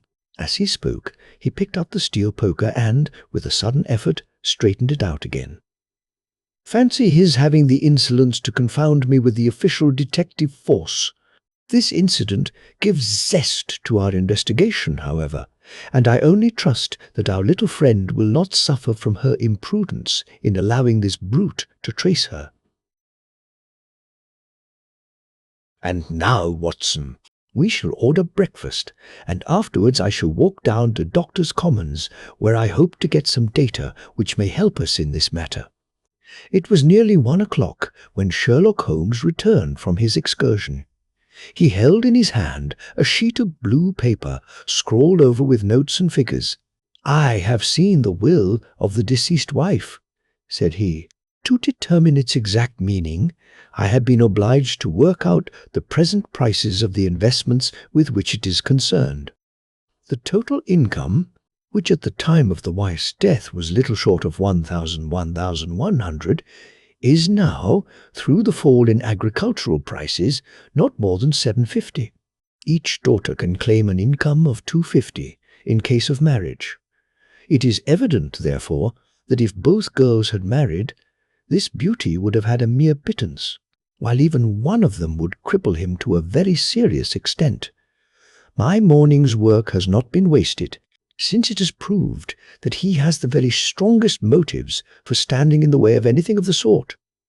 And now, Watson, this is too serious for dawdling, especially as the old man is aware that we are interesting ourselves in his affairs. So, if you are ready, we shall call a cab and drive to Waterloo. I should be very much obliged if you would slip your revolver into your pocket." An Ely's No. 2 is an excellent argument with gentlemen who can twist steel pokers into knots. That and a toothbrush are, I think, all that we need. At Waterloo we were fortunate in catching a train for Leatherhead, where we hired a trap at the station inn and drove for 4 or 5 miles through the lovely Surrey lanes. It was a perfect day, with a bright sun and a few fleecy clouds in the heavens. The trees and wayside hedges were just throwing out their first green shoots, and the air was full of the pleasant smell of the moist earth. To me, at least, there was a strange contrast between the sweet promise of the spring and this sinister quest upon which we were engaged. My companion sat in the front of the trap, his arms folded, his hat pulled down over his eyes, and his chin sunk upon his breast, buried in the deepest thought. Suddenly, however, he started, tapped me on the shoulder, and pointed over the meadows. "Look there," said he. A heavily timbered park stretched up in a gentle slope, thickening into a grove at the highest point. From amid the branches there jutted out the grey gables and high roof tree of a very old mansion. "Stoke Moran?" said he. "Yes, sir, that be the house of Dr. Grimesby Roylott," remarked the driver. "There is some building going on there," said Holmes. "That is where we are going." "There's the village," said the driver, pointing to a cluster of roofs some distance to the left. "But if you want to get to the house, you'll find it shorter to get over this stile, and so by the footpath over the fields. There it is where the lady is walking." "And the lady, I fancy, is Miss Stoner," observed Holmes, shading his eyes. "Yes, I think we had better do as you suggest." We got off, paid our fare, and the trap rattled back on its way to Leatherhead. "I thought it as well," said Holmes as we climbed the stile, "that this fellow should think we had come here as architects or on some definite business. It may stop his gossip. Good afternoon, Miss Stoner. You see that we have been as good as our word." Our client of the morning had hurried forward to meet us with a face which spoke her joy. "I have been waiting so eagerly for you," she cried, shaking hands with us warmly. "All has turned out splendidly. Dr. Roylott has gone to town, and it is unlikely that he will be back before evening." "We have had the pleasure of making the doctor's acquaintance," said Holmes, and in a few words he sketched out what had occurred. Miss Stoner turned white to the lips as she listened. "Good heavens!" she cried. "He has followed me, then?" "So it appears. He is so cunning that I never know when I am safe from him. What will he say when he returns? He must guard himself, for he may find that there is someone more cunning than himself upon his track. You must lock yourself up from him tonight. If he is violent, we shall take you away to your aunt's at Harrow. Now, we must make the best use of our time. So kindly take us at once to the rooms which we are to examine."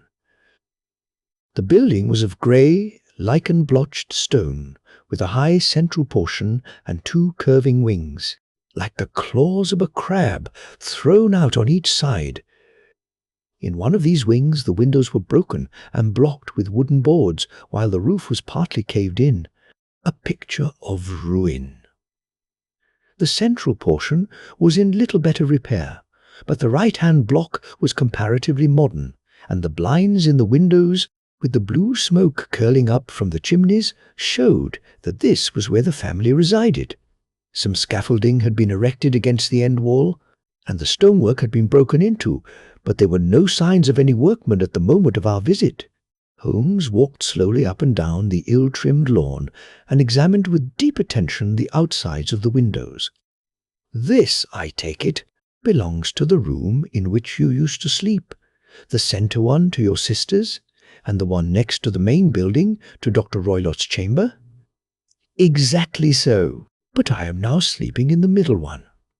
"Pending the alterations, as I understand. By the way, there does not seem to be any very pressing need for repairs at that end wall." "There were none. I believe that it was an excuse to move me from my room." "Ah, that is suggestive. Now, on the other side of this narrow wing runs the corridor from which these three rooms open." "There are windows in it, of course?" "Yes, but very small ones, too narrow for anyone to pass through. As you both locked your doors at night, your rooms were unapproachable from that side. Now, would you have the kindness to go into your room and bar your shutters?" Miss Stoner did so, and Holmes, after a careful examination through the open window, endeavoured in every way to force the shutter open, but without success. There was no slit through which a knife could be passed to raise the bar. Then, with his lens, he tested the hinges, but they were of solid iron, built firmly into the massive masonry.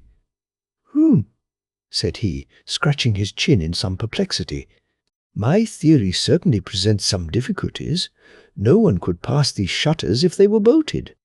Well, we shall see if the inside throws any light upon the matter. A small side door led into the whitewashed corridor from which the 3 bedrooms opened. Holmes refused to examine the 3rd chamber, so we passed at once to the 2nd, that in which Miss Stoner was now sleeping, and in which her sister had met with her fate. It was a homely little room, with a low ceiling and a gaping fireplace, after the fashion of old country houses.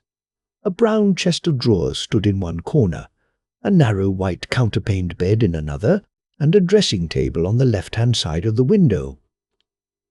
These articles, with 2 small wicker work-chairs, made up all the furniture in the room, save for a square of Wilton carpet in the centre. The boards round and the panelling of the walls were of brown, worm-eaten oak, so old and discoloured that it may have dated from the original building of the house.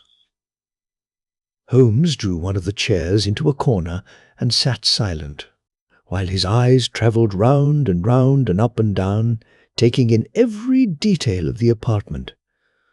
"Where does that bell communicate with?" he asked at last, pointing to a thick bell-rope which hung down beside the bed, the tassel actually lying upon the pillow. "It goes to the housekeeper's room. It looks newer than the other things. Yes, it was only put there a couple of years ago. Your sister asked for it, I suppose?" "No, I never heard of her using it. We used always to get what we wanted for ourselves." "Indeed, it seemed unnecessary to put so nice a bell-pull there. You will excuse me for a few minutes while I satisfy myself as to this floor." He threw himself down upon his face with his lens in his hand and crawled swiftly backward and forward, examining minutely the cracks between the boards. Then he did the same with the woodwork with which the chamber was panelled. Finally, he walked over to the bed and spent some time in staring at it, and in running his eye up and down the wall. Finally, he took the bell-rope in his hand and gave it a brisk tug. "Why, it's a dummy," said he. "Won't it ring?" "No, it is not even attached to a wire. This is very interesting. You can see now that it is fastened to a hook just above where the little opening for the ventilator is." "How very absurd! I never noticed that before." "Very strange," muttered Holmes, pulling at the rope. "There are 1 or 2 very singular points about this room. For example, what a fool a builder must be to open a ventilator into another room when, with the same trouble, he might have communicated with the outside air." "That is also quite modern," said the lady. "Done about the same time as the bell-rope?" remarked Holmes. "Yes, there were several little changes carried out about that time. They seem to have been of a most interesting character. Dummy bell-ropes, and ventilators which do not ventilate. With your permission, Miss Stoner, we shall now carry our researches into the inner apartment." Dr. Grimesby Roylott's chamber was larger than that of his stepdaughter, but was as plainly furnished. A camp bed, a small wooden shelf full of books, mostly of a technical character, an armchair beside the bed, a plain wooden chair against the wall, a round table, and a large iron safe were the principal things which met the eye. Holmes walked slowly round and examined each and all of them with the keenest interest. "What's in here?" he asked, tapping the safe. "My stepfather's business papers." "Oh, you have seen inside then?" "Only once, some years ago. I remember that it was full of papers." "There isn't a cat in it, for example?" "No." "What a strange idea." "Well, look at this." He took up a small saucer of milk which stood on the top of it. "No, we don't keep a cat, but there is a cheetah and a baboon." "Ah, yes, of course. Well, a cheetah is just a big cat, and yet a saucer of milk does not go very far in satisfying its wants, I dare say. There is one point which I should wish to determine." He squatted down in front of the wooden chair and examined the seat of it with the greatest attention. "Thank you. That is quite settled," said he, rising and putting his lens in his pocket. "Hullo! Here is something interesting." The object which had caught his eye was a small dog lash hung on one corner of the bed. The lash, however, was curled upon itself and tied so as to make a loop of whipcord. "What do you make of that, Watson?" "It's a common enough lash, but I don't know why it should be tied." "That is not quite so common, is it? Ah, me! It's a wicked world, and when a clever man turns his brains to crime, it is the worst of all. I think that I have seen enough now, Miss Stoner, and with your permission we shall walk out upon the lawn." I had never seen my friend's face so grim or his brow so dark as it was when we turned from the scene of this investigation. We had walked several times up and down the lawn, neither Miss Stoner nor myself liking to break in upon his thoughts before he roused himself from his reverie. "It is very essential, Miss Stoner," said he, "that you should absolutely follow my advice in every respect." "I shall most certainly do so." "The matter is too serious for any hesitation. Your life may depend upon your compliance.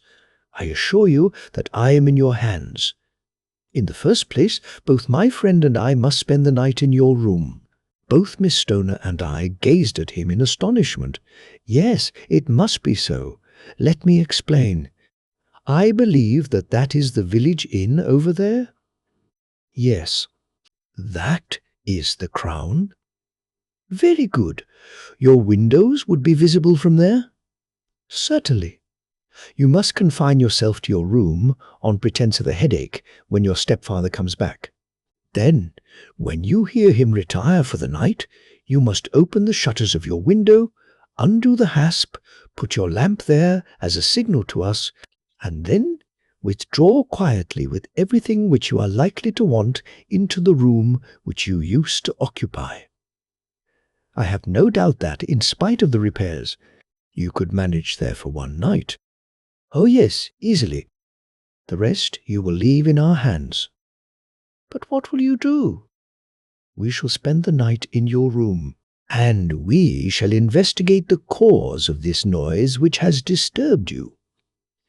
"I believe, Mr. Holmes, that you have already made up your mind," said Miss Stoner, laying her hand upon my companion's sleeve. "Perhaps I have. Then for pity's sake tell me what was the cause of my sister's death. I should prefer to have clearer proofs before I speak. You can at least tell me whether my own thought is correct, and if she died from some sudden fright." "No, I do not think so. I think that there was probably some more tangible cause. And now, Miss Stoner, we must leave you for if Dr.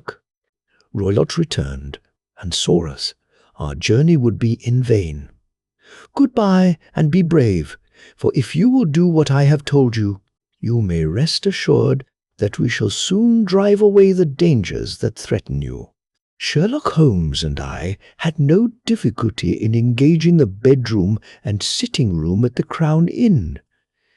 They were on the upper floor, and from our window we could command a view of the avenue gate and of the inhabited wing of Stoke Moran Manor House. At dusk we saw Dr. Grimesby Roylott drive past, his huge form looming up beside the little figure of the lad who drove him. The boy had some slight difficulty in undoing the heavy iron gates, and we heard the hoarse roar of the doctor's voice and saw the fury with which he shook his clenched fists at him.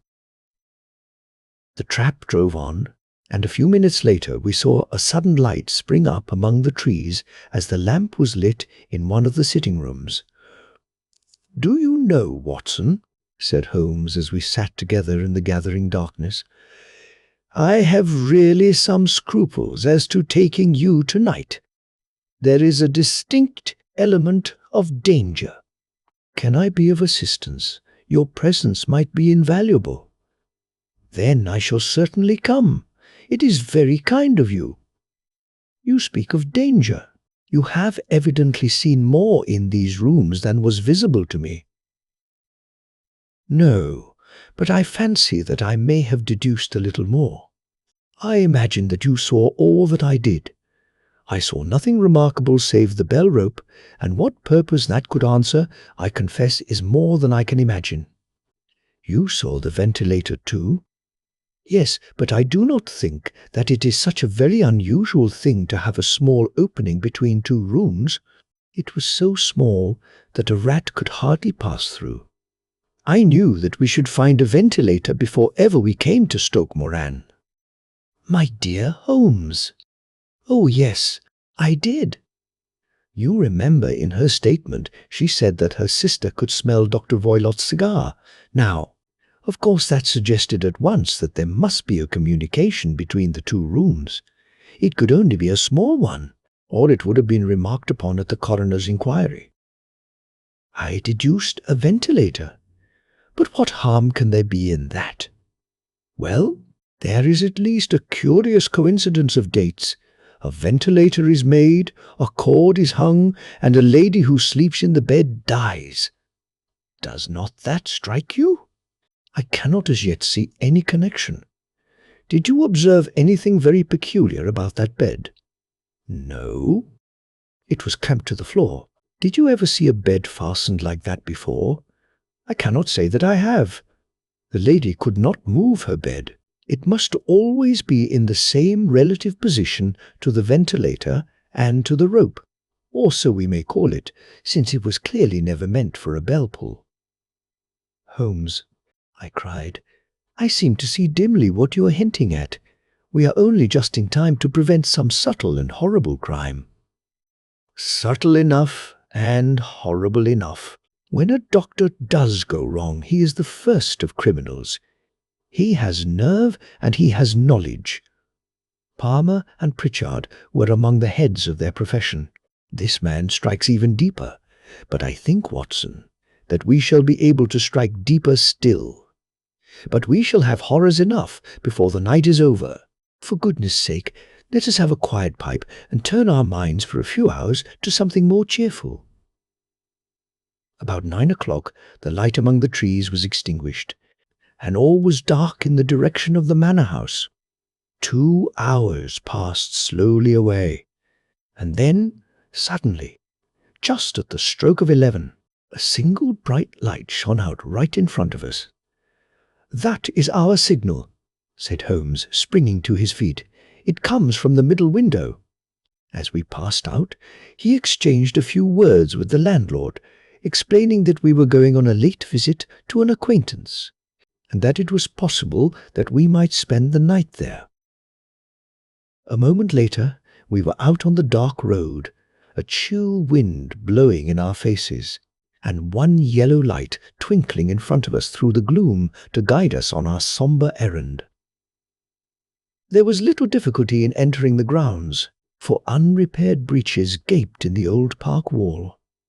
Making our way among the trees, we reached the lawn, crossed it, and were about to enter through the window when out from a clump of laurel bushes there darted what seemed to be a hideous and distorted child, who threw itself upon the grass with writhing limbs and then ran swiftly across the lawn into the darkness.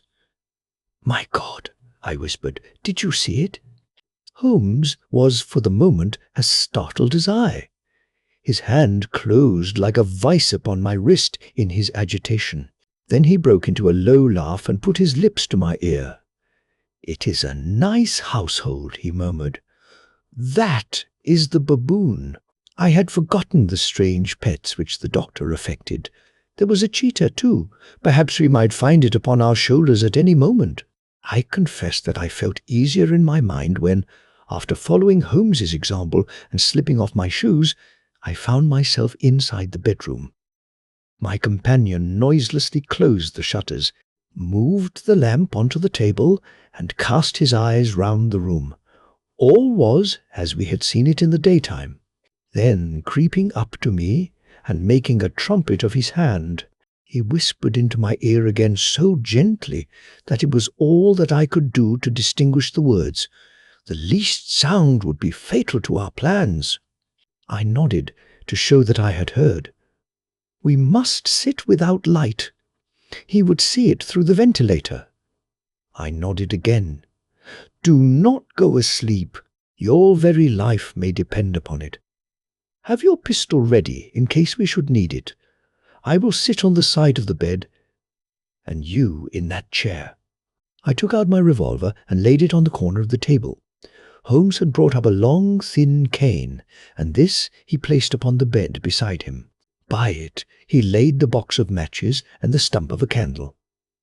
Then he turned down the lamp, and we were left in darkness. How shall I ever forget that dreadful vigil? I could not hear a sound, not even the drawing of a breath, and yet I knew that my companion sat open-eyed, within a few feet of me, in the same state of nervous tension in which I was myself. The shutters cut off the least ray of light, and we waited in absolute darkness. From outside came the occasional cry of a night bird, and once at our very window a long-drawn cat-like whine, which told us that the cheetah was indeed at liberty. Far away we could hear the deep tones of the parish clock, which boomed out every quarter of an hour. How long they seemed, those quarters! 12 struck, and 1 and 2 and 3, and still we sat waiting silently for whatever might befall. Suddenly there was the momentary gleam of a light up in the direction of the ventilator, which vanished immediately, but was succeeded by a strong smell of burning oil and heated metal. Someone in the next room had lit a dark lantern. I heard a gentle sound of movement, and then all was silent once more, though the smell grew stronger. For half an hour I sat with straining ears. Then suddenly another sound became audible, a very gentle, soothing sound, like that of a small jet of steam escaping continually from a kettle. The instant that we heard it, Holmes sprang from the bed, struck a match, and lashed furiously with his cane at the bell-pull. "You see it, Watson?" he yelled. "You see it?" But I saw nothing. At the moment when Holmes struck the light, I heard a low, clear whistle, but the sudden glare flashing into my weary eyes made it impossible for me to tell what it was at which my friend lashed so savagely. I could, however, see that his face was deadly pale and filled with horror and loathing. He had ceased to strike and was gazing up at the ventilator when suddenly there broke from the silence of the night the most horrible cry to which I have ever listened. It swelled up louder and louder, a hoarse yell of pain and fear and anger all mingled in the one dreadful shriek. They say that, away down in the village, and even in the distant parsonage, that cry raised the sleepers from their beds. It struck cold to our hearts, and I stood gazing at Holmes, and he at me, until the last echoes of it had died away into the silence from which it rose. "What can it mean?" I gasped. "It means that it is all over," Holmes answered. "And perhaps, after all, it is for the best. Take your pistol, and we will enter Dr. Roylott's room." With a grave face, he lit the lamp and led the way down the corridor. Twice he struck at the chamber door without any reply from within. Then he turned the handle and entered, I at his heels, with the cocked pistol in my hand. It was a singular sight which met our eyes. On the table stood a dark lantern with the shutter half open, throwing a brilliant beam of light upon the iron safe, the door of which was ajar. Beside this table, on the wooden chair, sat Dr. Grimesby Roylott, clad in a long grey dressing-gown, his bare ankles protruding beneath, and his feet thrust into red heelless Turkish slippers. Across his lap lay the short stock with the long lash which we had noticed during the day. His chin was cocked upward, and his eyes were fixed in a dreadful, rigid stare at the corner of the ceiling. Round his brow he had a peculiar yellow band with brownish speckles, which seemed to be bound tightly round his head. As we entered he made neither sound nor motion. "The band, the speckled band," whispered Holmes. I took a step forward. In an instant his strange headgear began to move, and there reared itself from among his hair the squat, diamond-shaped head and puffed neck of a loathsome serpent. "It is a swamp adder," cried Holmes. the deadliest snake in India. He has died within 10 seconds of being bitten. Violence does, in truth, recoil upon the violent, and the schemer falls into the pit which he digs for another. Let us thrust this creature back into its den, and we can then remove Miss Stoner to some place of shelter, and let the county police know what has happened." As he spoke, he drew the dog whip swiftly from the dead man's lap, and throwing the noose round the reptile's neck, he drew it from its horrid perch and, carrying it at arm's length, threw it into the iron safe, which he closed upon it. Such are the true facts of the death of Dr. Grimesby Roylott, of Stoke Moran.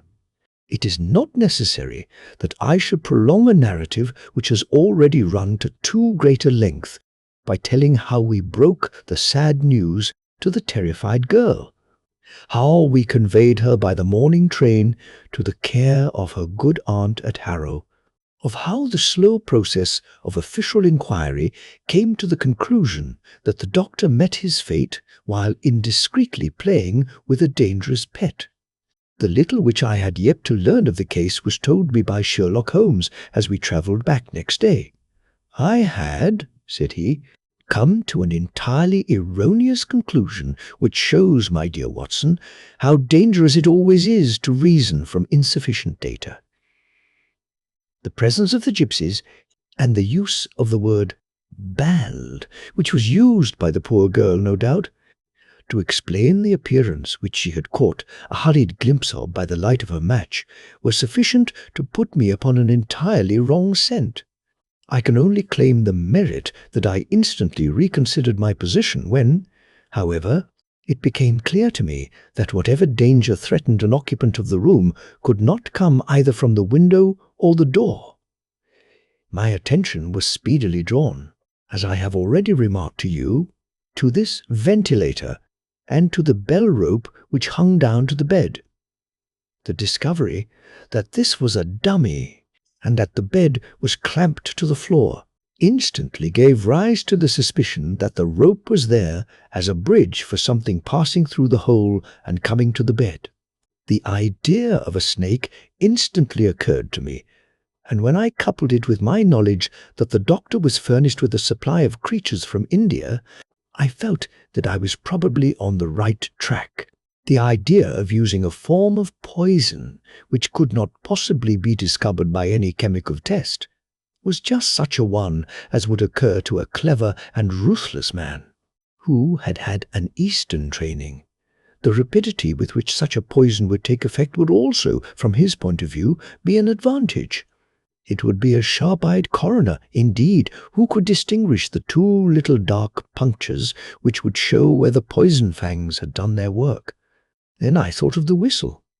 Of course he must recall the snake before the morning light revealed it to the victim. He had trained it, probably by the use of the milk which we saw, to return to him when summoned. He would put it through this ventilator at the hour that he thought best, with the certainty that it would crawl down the rope and land on the bed. It might or might not bite the occupant. Perhaps she might escape every night for a week, but sooner or later she must fall a victim. I had come to these conclusions before ever I had entered his room. An inspection of his chair showed me that he had been in the habit of standing on it, which, of course, would be necessary in order that he should reach the ventilator. The sight of the safe, the saucer of milk, and the loop of whipcord were enough to finally dispel any doubts which may have remained. The metallic clang heard by Miss Stoner was obviously caused by her stepfather hastily closing the door of his safe upon its terrible occupant. Having once made up my mind, you know the steps which I took in order to put the matter to the proof. I heard the creature hiss, as I have no doubt that you did also, and I instantly licked the light and attacked it, with the result of driving it through the ventilator, and also with the result of causing it to turn upon its master at the other side. Some of the blows of my cane came home and roused its snakish temper, so that it flew upon the first person it saw. In this way I am no doubt indirectly responsible for Dr. Grimesby Roylott's death, and I cannot say that it is likely to weigh very heavily upon my conscience.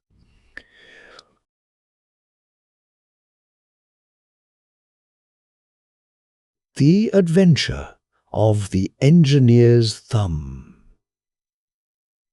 Of all the problems which have been submitted to my friend, Mr. Sherlock Holmes, for solution during the years of our intimacy, there were only two which I was the means of introducing to his notice, that of Mr. Hatherley's thumb and that of Colonel Warburton's madness.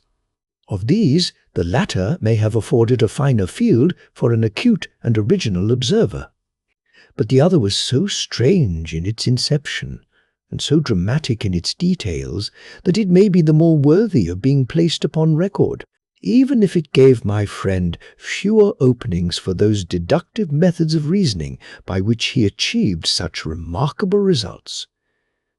The story has, I believe, been told more than once in the newspapers, but, like all such narratives, its effect is much less striking when set forth on block in a single half-column of print than when the facts slowly evolve before your own eyes, and the mystery clears gradually away as each new discovery furnishes a step which leads on to the complete truth. At the time, the circumstances made a deep impression upon me, and the lapse of 2 years has hardly served to weaken the effect.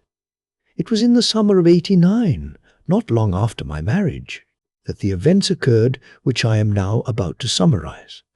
I had returned to civil practice and had finally abandoned Holmes in his Baker Street rooms, although I continually visited him, and occasionally even persuaded him to forego his bohemian habits so far as to come and visit us.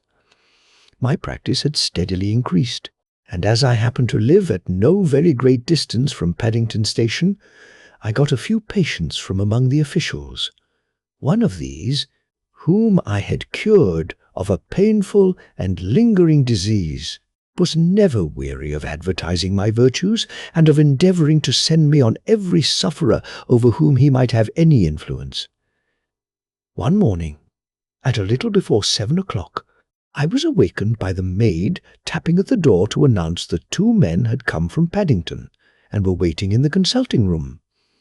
I dressed hurriedly, for I knew by experience that railway cases were seldom trivial, and hastened downstairs.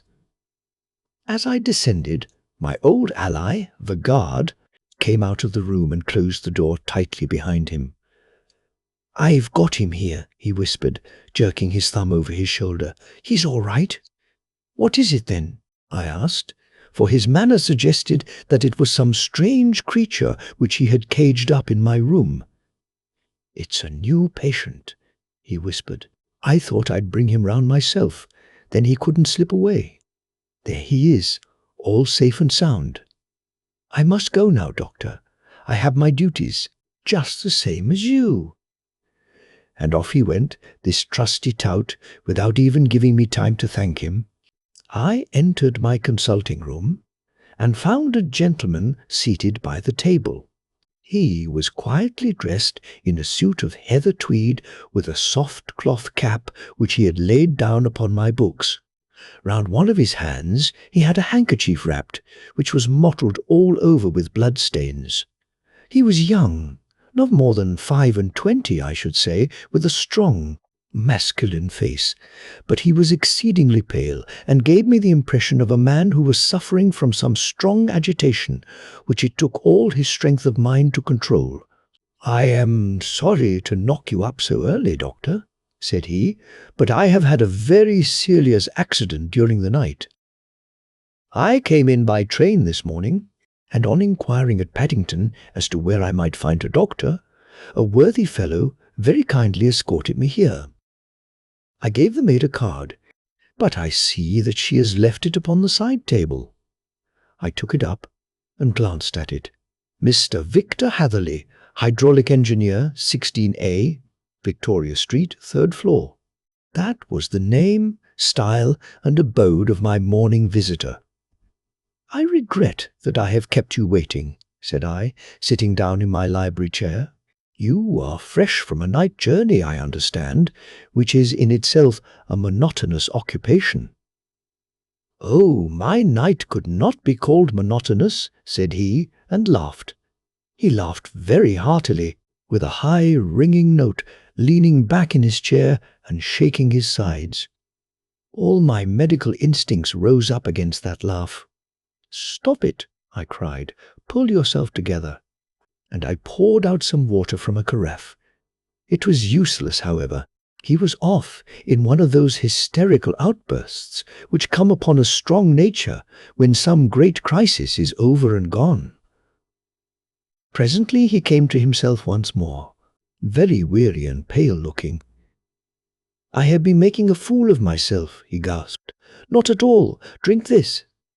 I dashed some brandy into the water, and the colour began to come back to his bloodless cheeks. "That's better," said he. "And now, doctor, perhaps you would kindly attend to my thumb, or rather, to the place where my thumb used to be." He unwound the handkerchief and held out his hand. It gave even my hardened nerves a shudder to look at it.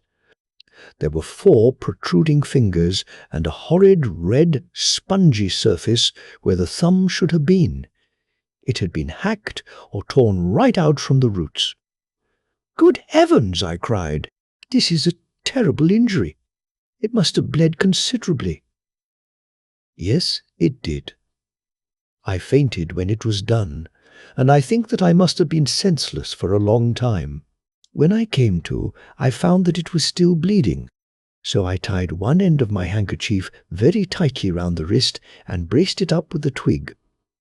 "Excellent! You should have been a surgeon." "It is a question of hydraulics, you see, and came within my own province."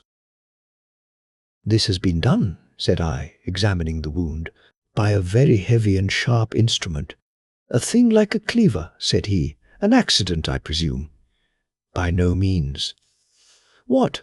A murderous attack?" "Very murderous indeed." "You horrify me." I sponged the wound, cleaned it, dressed it, and finally covered it over with cotton wadding and carbolized bandages. He lay back without wincing, though he bit his lip from time to time. "How is that?" I asked when I had finished. "Capital.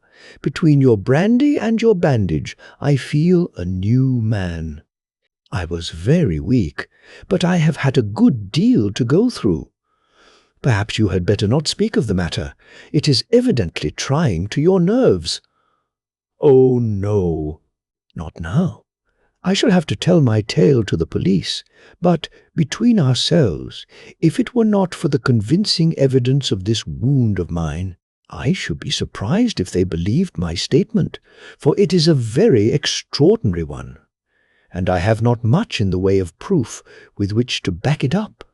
And, even if they believe me, the clues which I can give them are so vague that it is a question whether justice will be done." "Ha!" cried I.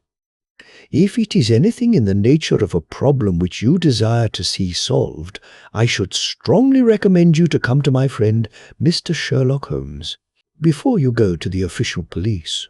"Oh!" "I have heard of that fellow," answered my visitor, "and I should be very glad if he would take the matter up, though of course I must use the official police as well. Would you give me an introduction to him? I'll do better. I'll take you round to him myself." "I should be immensely obliged to you. We'll call a cab and go together. We shall just be in time to have a little breakfast with him. Do you feel equal to it?" "Yes. I shall not feel easy until I have told my story. Then my servant will call a cab, and I shall be with you in an instant."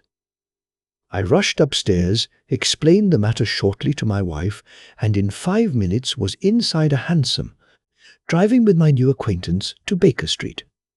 Sherlock Holmes was, as I expected, lounging about his sitting-room in his dressing-gown, reading the agony column of the Times, and smoking his befall breakfast pipe, which was composed of all the plugs and dottles left from his smokes of the day before, all carefully dried and collected on the corner of the mantelpiece. He received us in his quietly genial fashion, ordered fresh rashers and eggs, and joined us in a hearty meal. When it was concluded, he settled our new acquaintance upon the sofa, placed a pillow beneath his head, and laid a glass of brandy and water within his reach. "It is easy to see that your experience has been no common one, Mr. Hatherley," said he.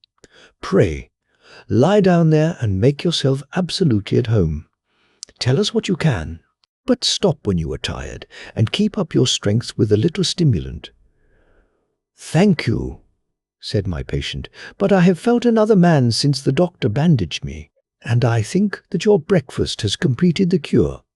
I shall take up as little of your valuable time as possible, so I shall start at once upon my peculiar experiences." Holmes sat in his big armchair with the weary, heavy-lidded expression which veiled his keen and eager nature, while I sat opposite to him, and we listened in silence to the strange story which our visitor detailed to us. "You must know," said he, "that I am an orphan and a bachelor, residing alone in lodgings in London. By profession, I am a hydraulic engineer, and I have had considerable experience of my work during the 7 years that I was apprenticed to Venner and Matheson, the well-known firm of Greenwich. 2 years ago, having served my time, and having also come into a fair sum of money through my poor father's death, I determined to start in business for myself and took professional chambers in Victoria Street. I suppose that everyone finds his first independent start in business a dreary experience. To me, it has been exceptionally so. During 2 years, I have had 3 consultations and 1 small job, and that is absolutely all that my profession has brought me. My gross takings amount to 2 7/10s. Tens. Every day, from 9 in the morning until 4 in the afternoon, I waited in my little den, until at last my heart began to sink, and I came to believe that I should never have any practice at all. Yesterday, however, just as I was thinking of leaving the office, my clerk entered to say there was a gentleman waiting who wished to see me upon business. He brought up a card, too, with the name of Colonel Lysander Stark engraved upon it. Close at his heels came the colonel himself, a man rather over the middle size, but of an exceeding thinness. I do not think that I have ever seen so thin a man. His whole face sharpened away into nose and chin, and the skin of his cheeks was drawn quite tense over his outstanding bones. Yet this emaciation seemed to be his natural habit, and due to no disease, for his eye was bright, his step brisk, and his bearing assured. He was plainly but neatly dressed, and his age, I should judge, would be nearer 40 than 30. "Mr. Hatherley?" said he, with something of a German accent. "You have been recommended to me, Mr. Hatherley, as being a man who is not only proficient in his profession, but is also discreet and capable of preserving a secret." I bowed, feeling as flattered as any young man would at such an address. "May I ask who it was who gave me so good a character?" "Well, perhaps it is better that I should not tell you that just at this moment I have it from the same source that you are both an orphan and a bachelor, and are residing alone in London." "That is quite correct," I answered. "But you will excuse me if I say that I cannot see how all this bears upon my professional qualifications. I understand that it was on a professional matter that you wished to speak to me?" "Undoubtedly so. But you will find that all I say is really to the point. I have a professional commission for you, but absolute secrecy is quite essential. Absolute secrecy, you understand. And of course we may expect that more from a man who is alone than from one who lives in the bosom of his family.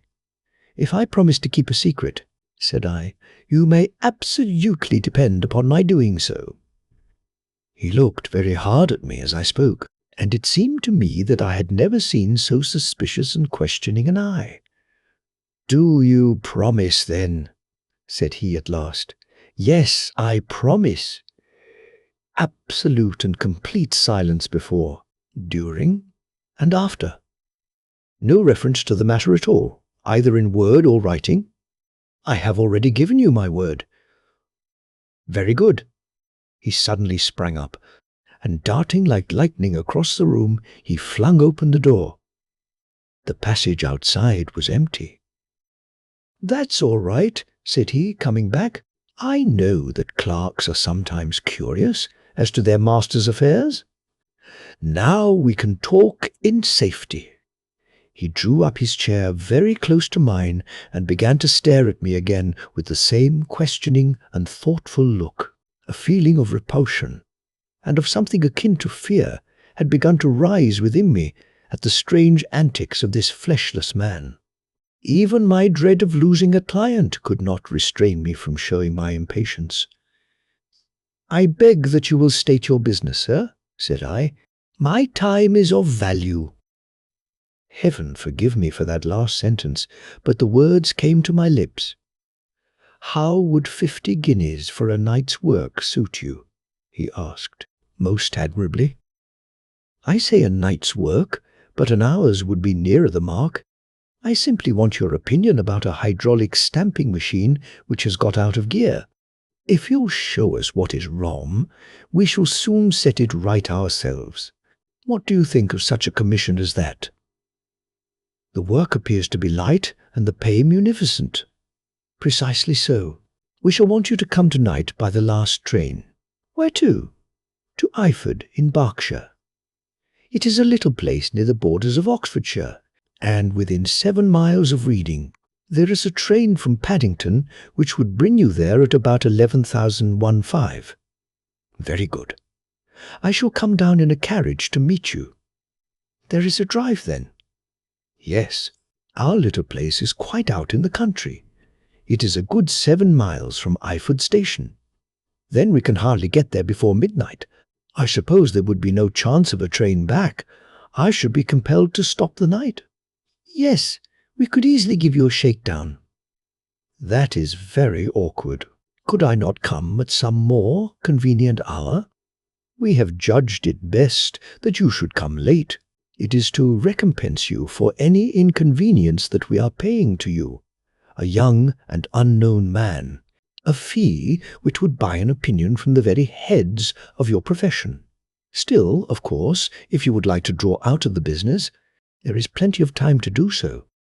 I thought of the 50 guineas, and of how very useful they would be to me." "Not at all," said I. "I shall be very happy to accommodate myself to your wishes. I should like, however, to understand a little more clearly what it is that you wish me to do." "Quite so. It is very natural that the pledge of secrecy which we have exacted from you should have aroused your curiosity. I have no wish to commit you to anything without your having it all laid before you. I suppose that we are absolutely safe from eavesdroppers?" "Entirely." "Then the matter stands thus. You are probably aware that Fuller's Earth is a valuable product, and that it is only found in 1 or 2 places in England?" "I have heard so." "Some little time ago I bought a small place, a very small place within 10 miles of Reading. I was fortunate enough to discover that there was a deposit of Fuller's Earth in one of my fields. On examining it, however, I found that this deposit was a comparatively small one, and that it formed a link between 2 very much larger ones upon the right and left. Both of them, however, in the grounds of my neighbours. These good people were absolutely ignorant that their land contained that which was quite as valuable as a gold mine. Naturally, it was to my interest to buy their land before they discovered its true value, but unfortunately I had no capital by which I could do this.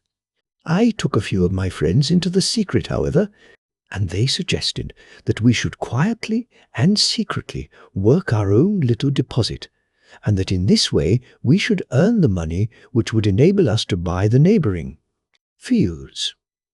This we have now been doing for some time, and in order to help us in our operations, we erected a hydraulic press. This press, as I have already explained, has got out of order, and we wish your advice upon the subject. We guard our secret very jealously, however, and if it once became known that we had hydraulic engineers coming to our little house, it would soon rouse inquiry. And then, if the facts came out, it would be goodbye to any chance of getting these fields and carrying out our plans. That is why I have made you promise me that you will not tell a human being that you are going to Eyford tonight. I hope that I make it all plain." "I quite follow you," said I. The only point which I could not quite understand was what use you could make of a hydraulic press in excavating fuller's earth, which, as I understand, is dug out like gravel from a pit. "Ah," said he carelessly, "we have our own process. We compress the earth into bricks, so as to remove them without revealing what they are. But that is a mere detail. I have taken you fully into my confidence now, Mr. Hatherley, and I have shown you how I trust you." He rose as he spoke. "I shall expect you, then, at Eyford at 11,005. I shall certainly be there." And not a word to a soul. He looked at me with a last long, questioning gaze, and then, pressing my hand in a cold, dank grasp, he hurried from the room.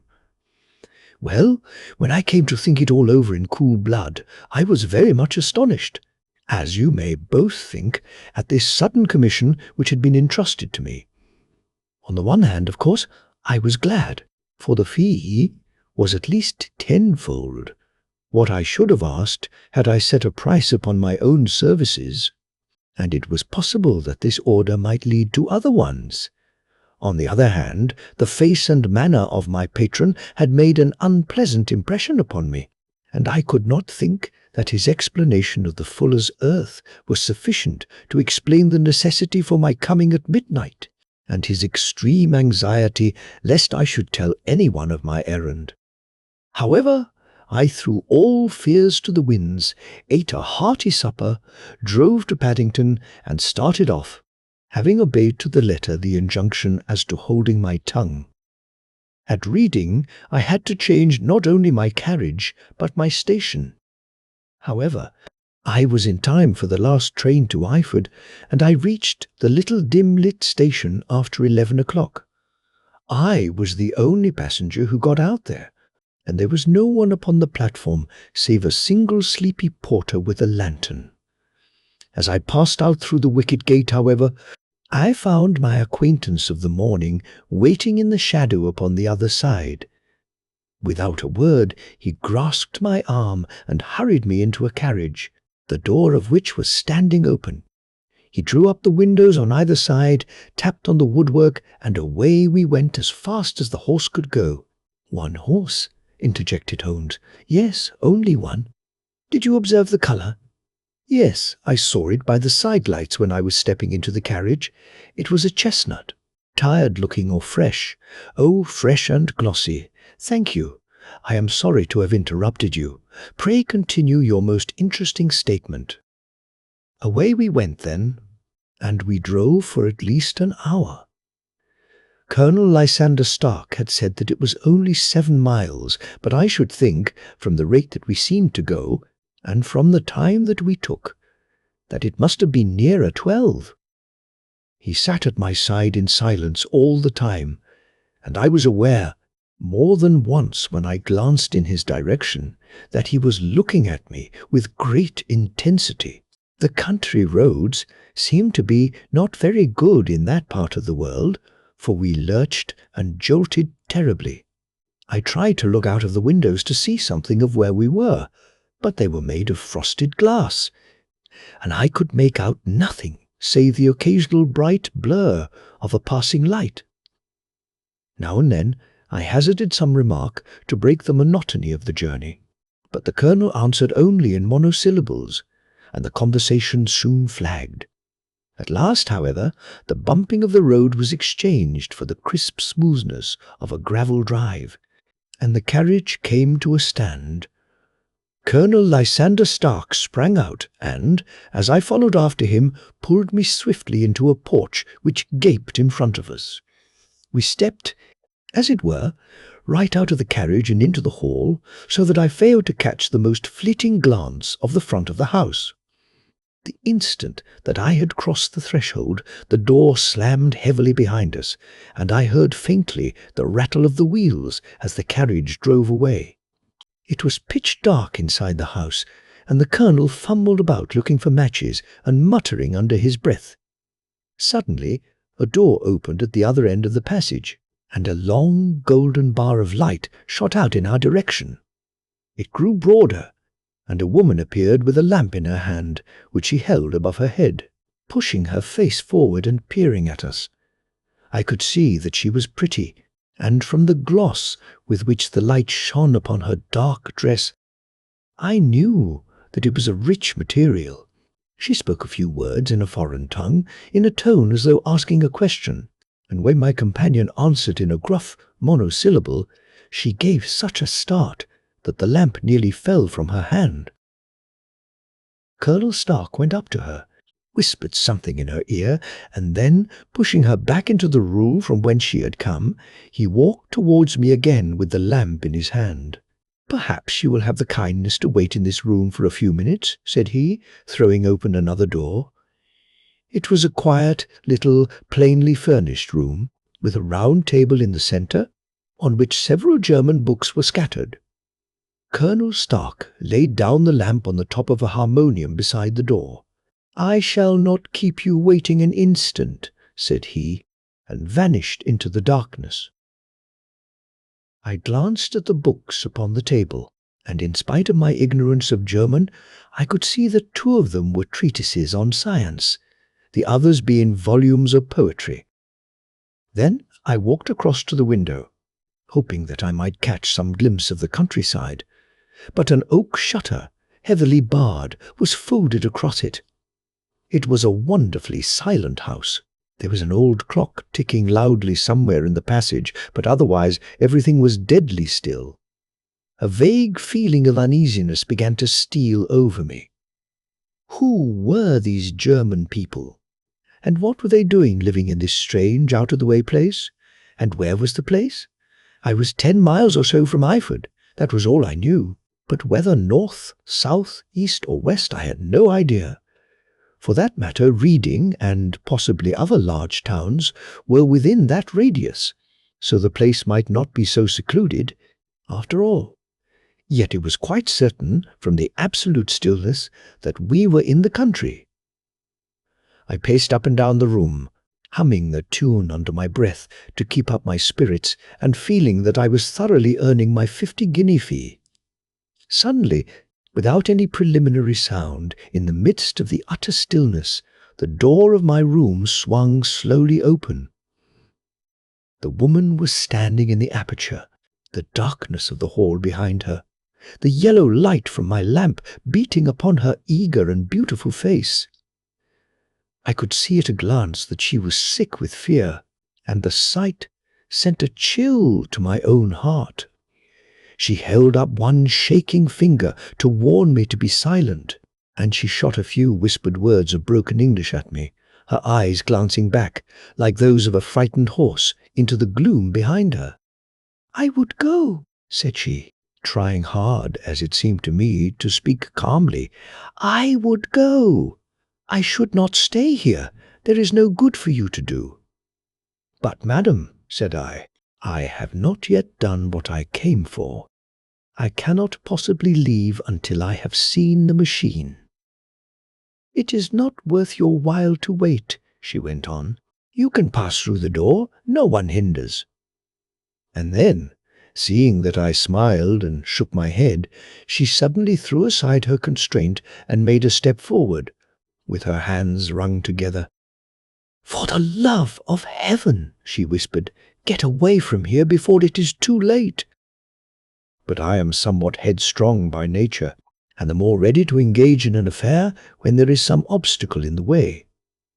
I thought of my 50-guinea fee, of my wearisome journey, and of the unpleasant night which seemed to be before me. Was it all to go for nothing? Why should I slink away without having carried out my commission, and without the payment which was my due? This woman might, for all I knew, be a monomaniac.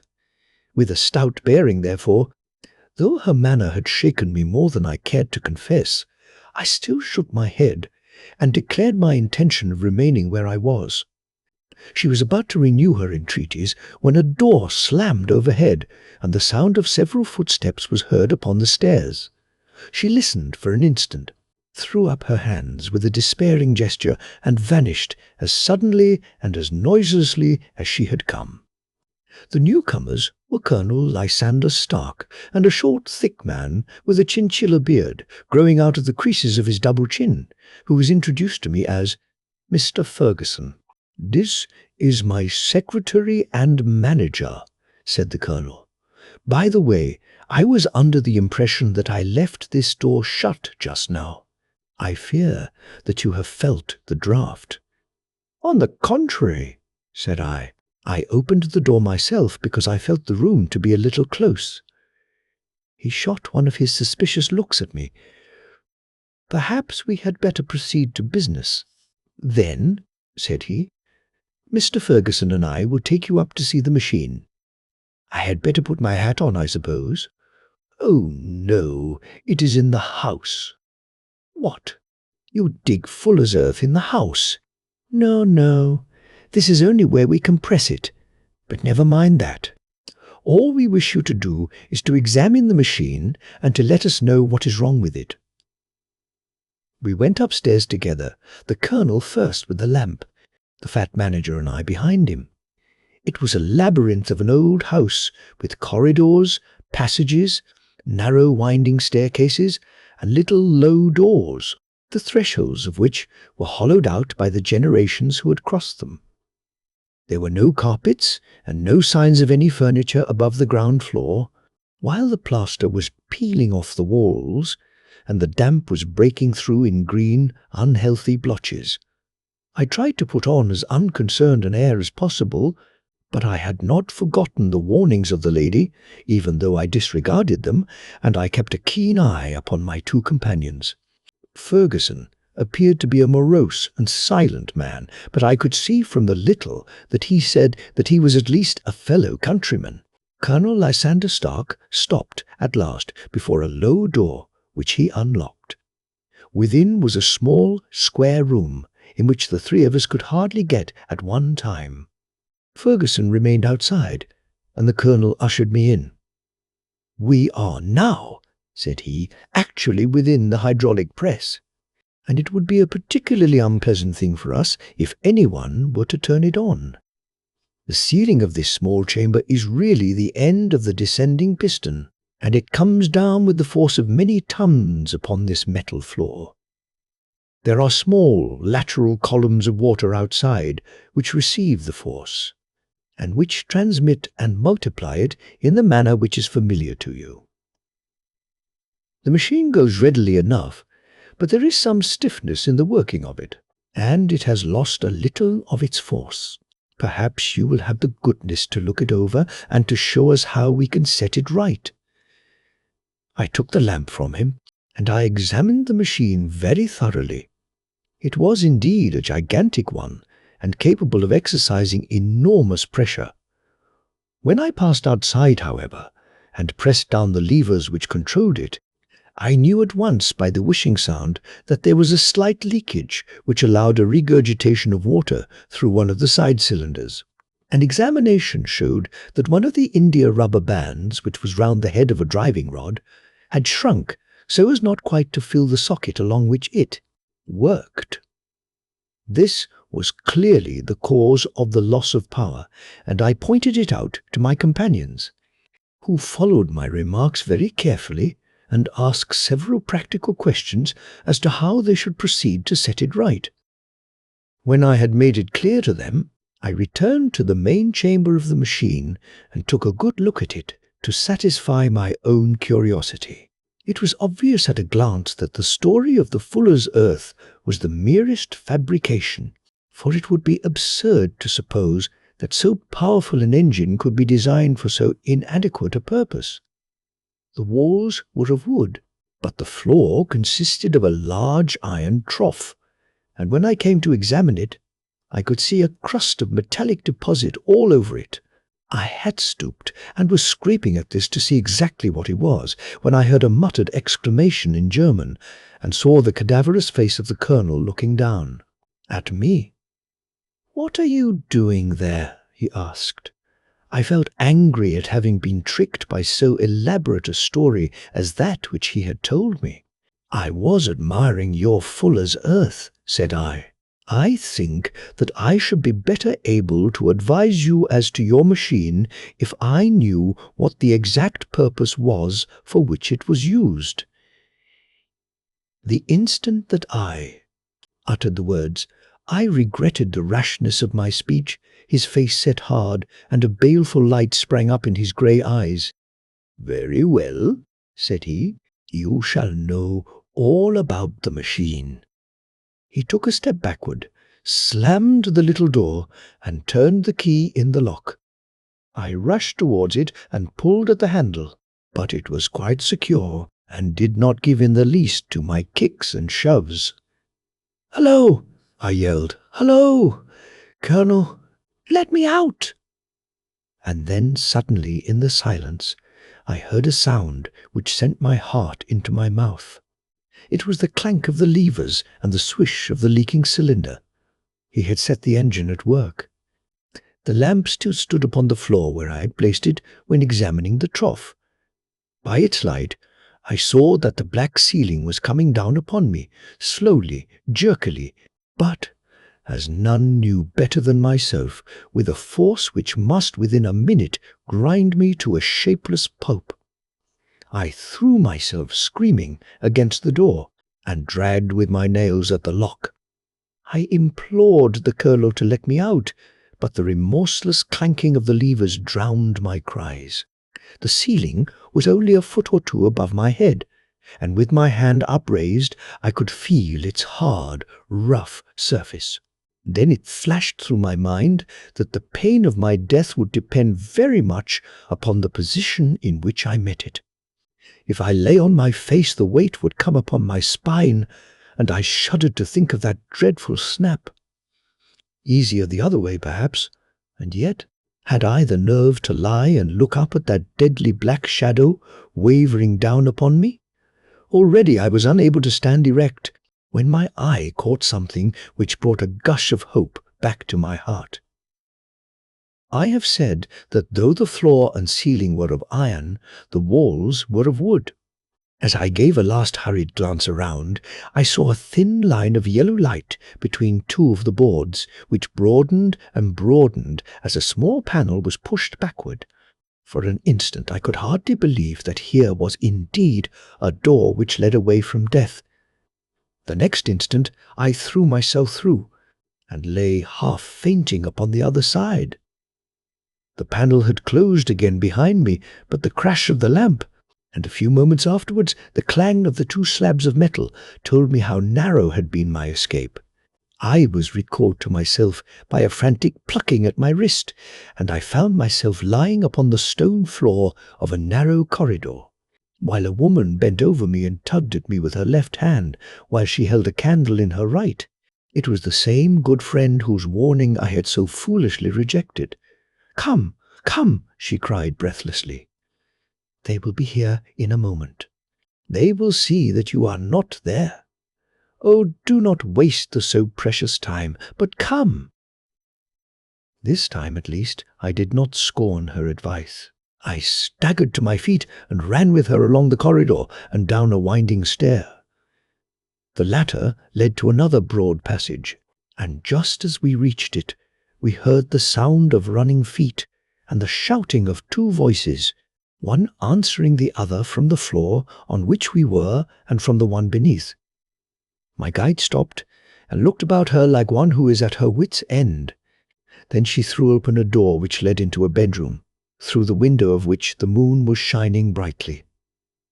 "It is your only chance," said she.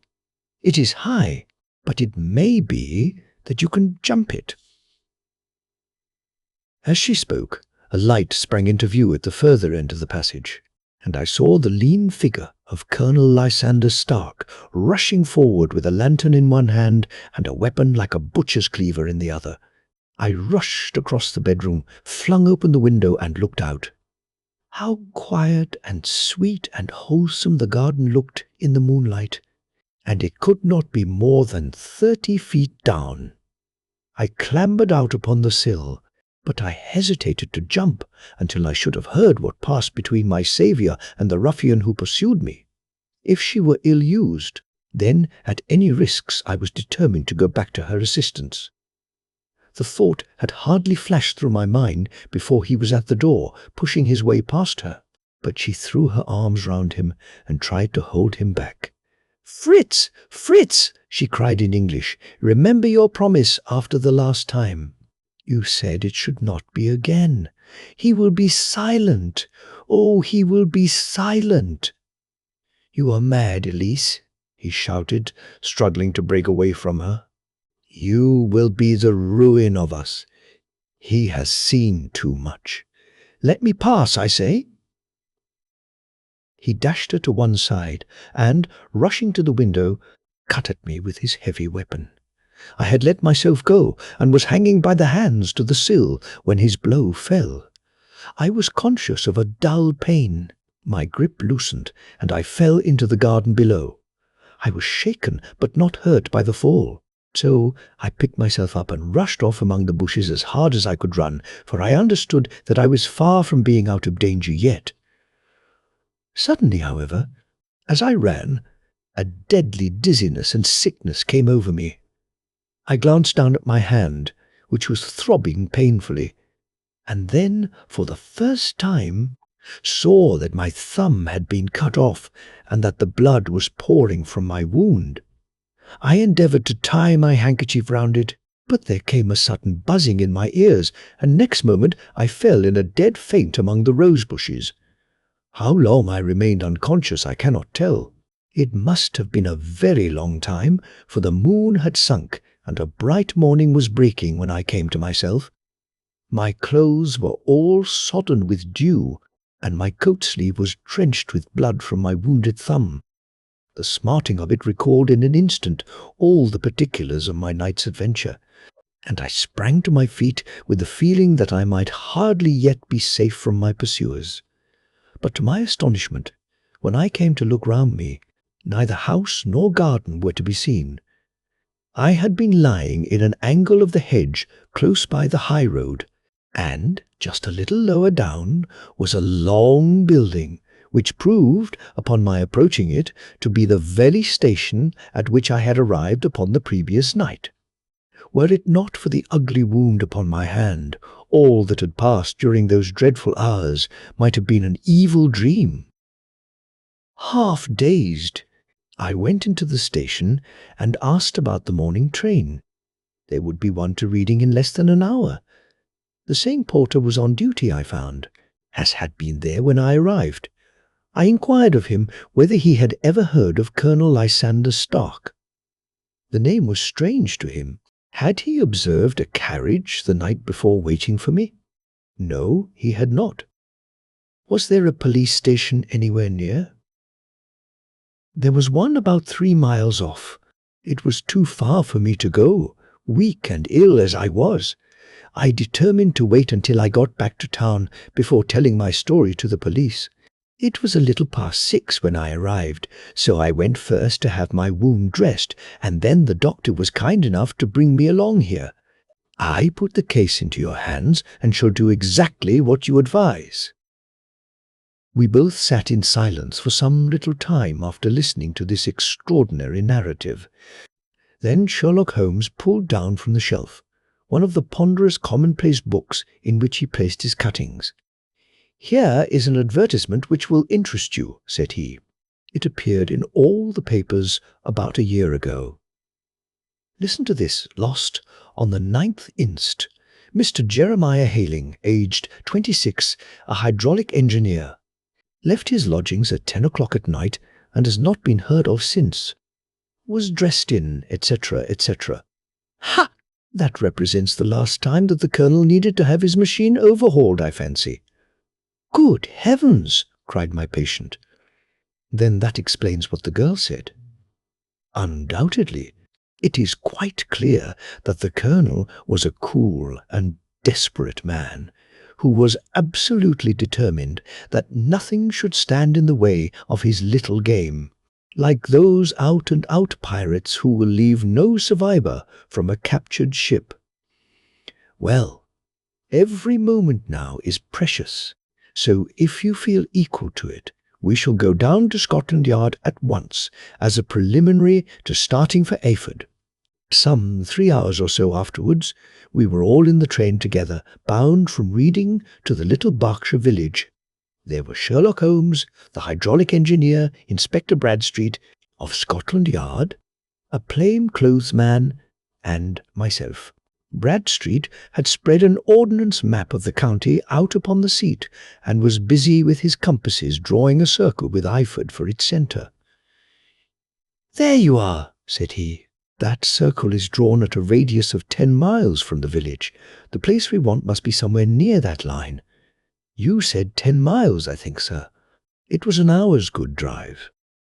"And you think that they brought you back all that way when you were unconscious?" "They must have done so.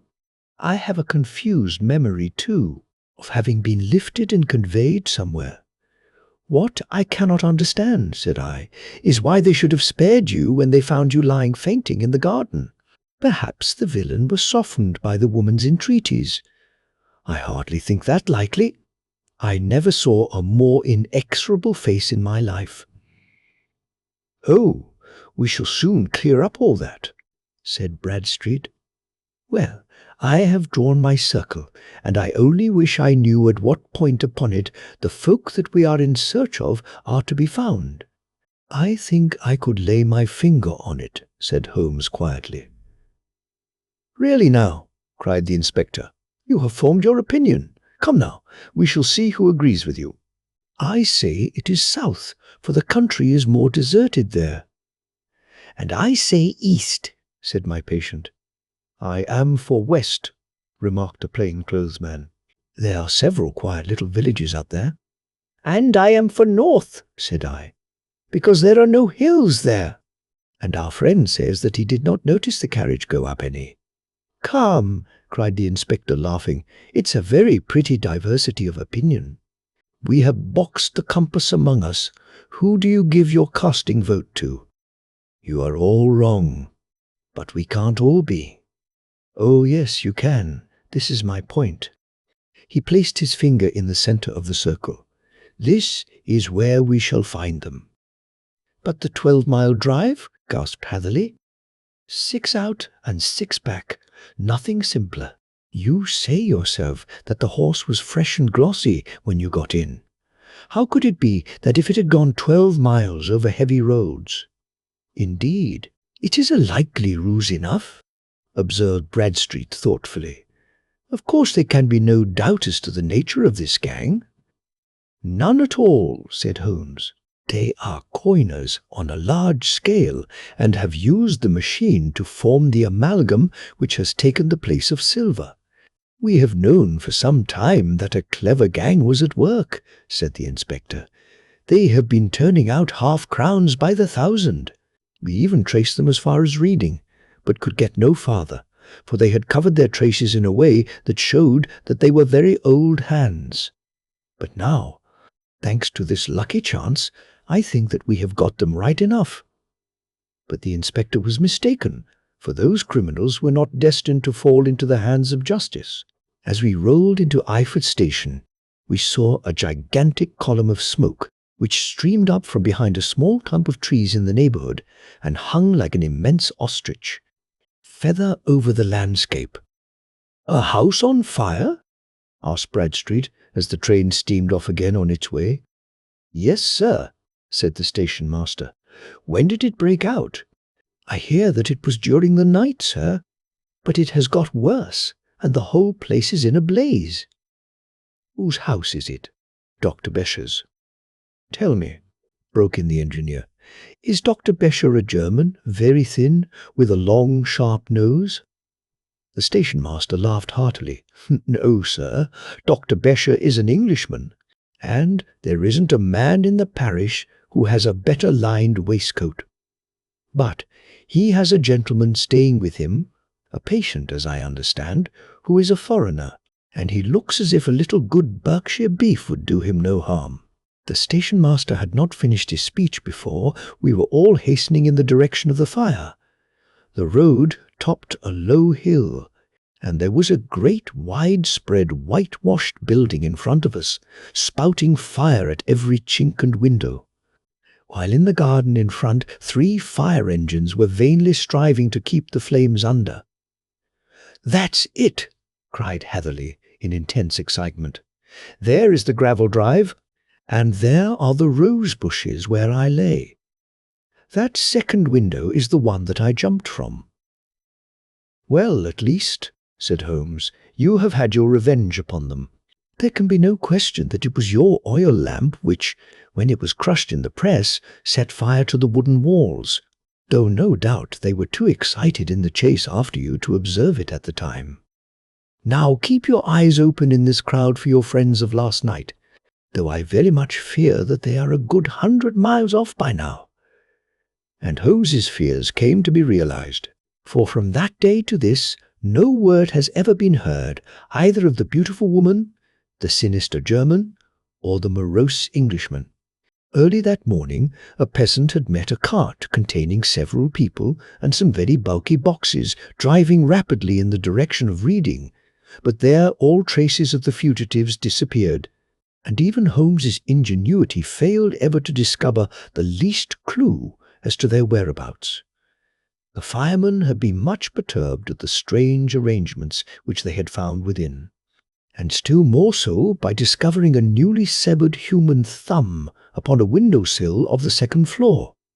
About sunset, however, their efforts were at last successful, and they subdued the flames, but not before the roof had fallen in and the whole place been reduced to such absolute ruin that, save some twisted cylinders and iron piping, not a trace remained of the machinery which had cost our unfortunate acquaintance so dearly.